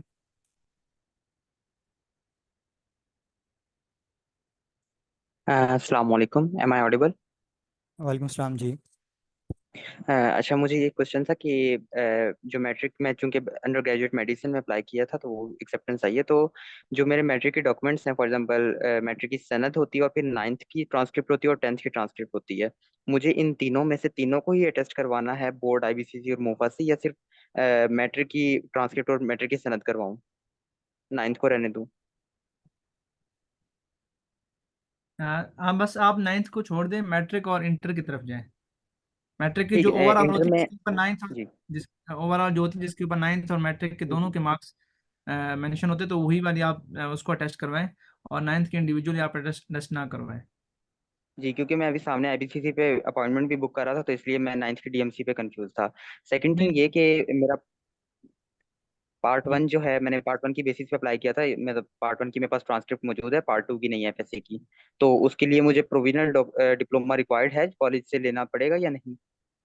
देखिए आपकी जो इंटर है वो तो कंप्लीट हो गई है, और ट्रांसक्रिप्ट कब तक इशू होगी? अप्रोक्सीमेटली नवंबर तक, बोर्ड की तरफ से। तो आप जो अभी तक रिजल्ट आपका अनाउंस हो गया है? सिर्फ फर्स्ट ईयर का हुआ है, सेकंड ईयर का नहीं हुआ, और रिजल्ट भी 12 सितंबर को अनाउंस होना है। 12 सितंबर को अनाउंस होना है। तो जी फिलहाल जी। आप फर्स्ट ईयर के जो ट्रांसक्रिप्ट है उसको आप अटेस्ट करवा लें, और ठीक है। उसके बाद जब आप टर्की जाने लगे तो वो जो आपने आपका रिजल्ट तो अनाउंस हो जाएगा, उसके बाद आप अपने कॉलेज या बोर्ड से प्रोविजनल सर्टिफिकेट लाजमी किसी तरह इशू करवा लेना, उसको लाजमी लेते जाना। ये मेरे 12th की रिजल्ट अनाउंस होने के बाद प्रोविजनल डिप्लोमा निकलवाना है? जी जी, रिजल्ट होने के बाद। अभी फिलहाल आप फर्स्ट ईयर का टेस्टेशन करवा लें उसकी।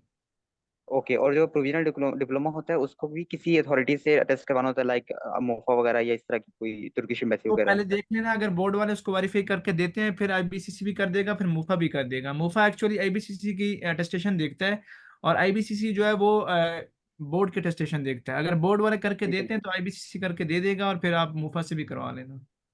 All right, thank you so much, thank you. जी मिस्टर खिजर हयात, आप अपना क्वेश्चन लें।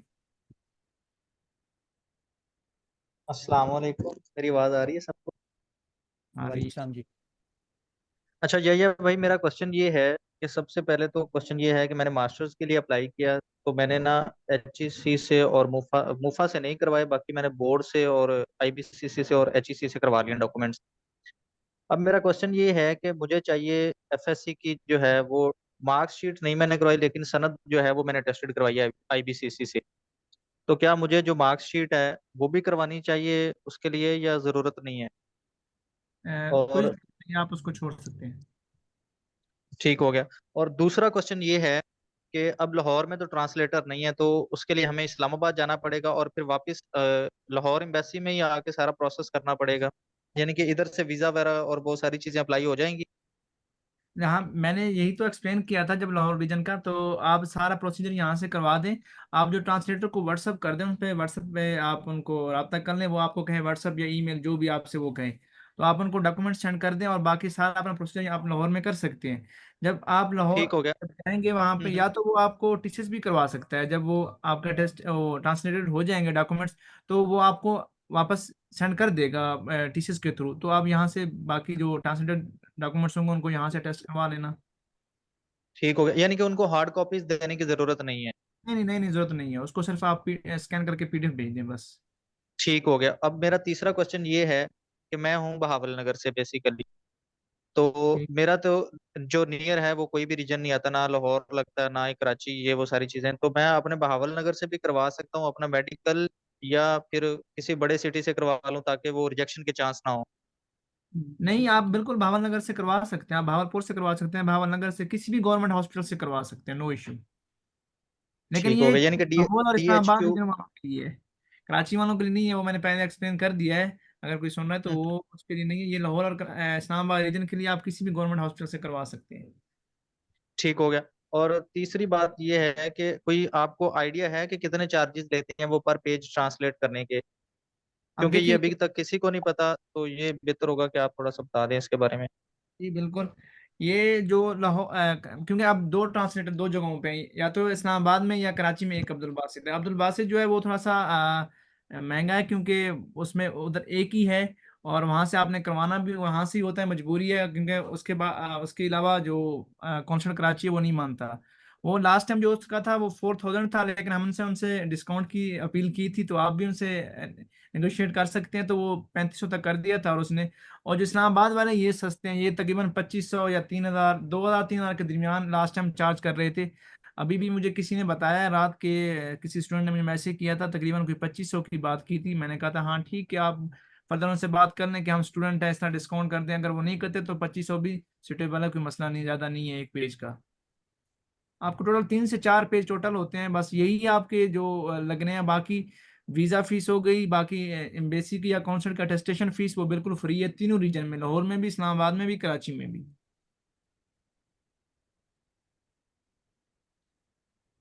क्या मतलब आप अपना क्वेश्चन करें मसब शाह? अस्सलाम वालेकुम, मैं ऑडिबल टू यू ऑल? वालेकुम सलाम जी। अच्छा, मेरा क्वेश्चन पहले तो वीज़ा से रिलेटेड क्वेश्चन था कि हमारे जो एग्रीमेंट है या हमारा ऑफर लेटर है, हम इस पे डायरेक्टली हम वीज़ा के लिए अप्लाई कर सकते हैं पहले, विदाउट अटेस्टेशन फ्रॉम कॉन्सुलेट और मोफा सर्विसेज? ये इसका करने मुझे आंसर करना पड़ेगा कि वीज़ा के लिए हम पहले अप्लाई कर सकते हैं या नहीं? नहीं, आप मुफा तक अटेस्टेशन आपकी लाजमी है, उसके बाद आप वीज़े के लिए जाएंगे। मुफा तक नहीं, अटेस्टेशन मेरी नहीं, मोफा से मेरे डॉक्यूमेंट्स अटेस्टेड है, सारे डॉक्यूमेंट्स एक्सेप्ट मेडिकल सर्टिफिकेट, क्योंकि मेडिकल सर्टिफिकेट इन प्रोसेस है मेरा। तो बाकी जो डॉक्यूमेंट्स है मेरे सारे अटेस्टेड हैं। तो तो मैं वीज़ा के लिए अप्लाई कर सकता हूँ जो ये स्कॉलरशिप ऑफर लेटर के साथ, या ये मुझे अटेस्ट पहले कराना पड़ेगा जो मेरा एग्रीमेंट है, उसके बाद मैं अप्लाई कर सकता हूँ? नहीं, एग्रीमेंट आप चीज़ों को मिक्स कर रहे हैं। एग्रीमेंट तो उसके लिए ज़रूरत नहीं है, वीज़े के लिए ज़रूरत नहीं है एग्रीमेंट। आप अपने डॉक्यूमेंट जो एजुकेशनल डॉक्यूमेंट्स हैं, और एफआरसी जो मैंने कहा था कि नादरा से इशू होता है, और उसके साथ आप अपना जो मेडिकल हेल्थ सर्टिफिकेट है वो, जब ये मुफ्त से टेस्ट करवा लेंगे तो आप वीज़े के लिए अप्लाई कर सकते हैं। अनातोलिया ट्रैवल सर्विस चले जाएं और वीज़े के लिए प्रोसीड कर दें वहाँ पे। और जो एग्रीमेंट है वो ठीक है, आप वहाँ पे नहीं जाना, वो कॉन्सर्ट के लिए वहाँ उसके पास जाना, उनके पास। चलें ठीक है, थैंक यू सो मच। और दूसरा एक चीज़ मैं एडिशन, पिम्स का मैं एक एडिशन कराना चाहता कि पिम्स और जो ये है ना वो दोबारा, ट्यूसडे थर्सडे को, पिम्स का एक एडिशन मैं कराना चाह रहा था कि पिम्स जो है मेडिकल सर्टिफिकेट इशू कर रहा है, क्योंकि आज मैं गया था तो मेरे कुछ टेस्ट आज हुए थे, तो फ्राइडे का थोड़ा सा टाइम शॉर्ट था, तो कुछ मेरे टेस्ट कल है।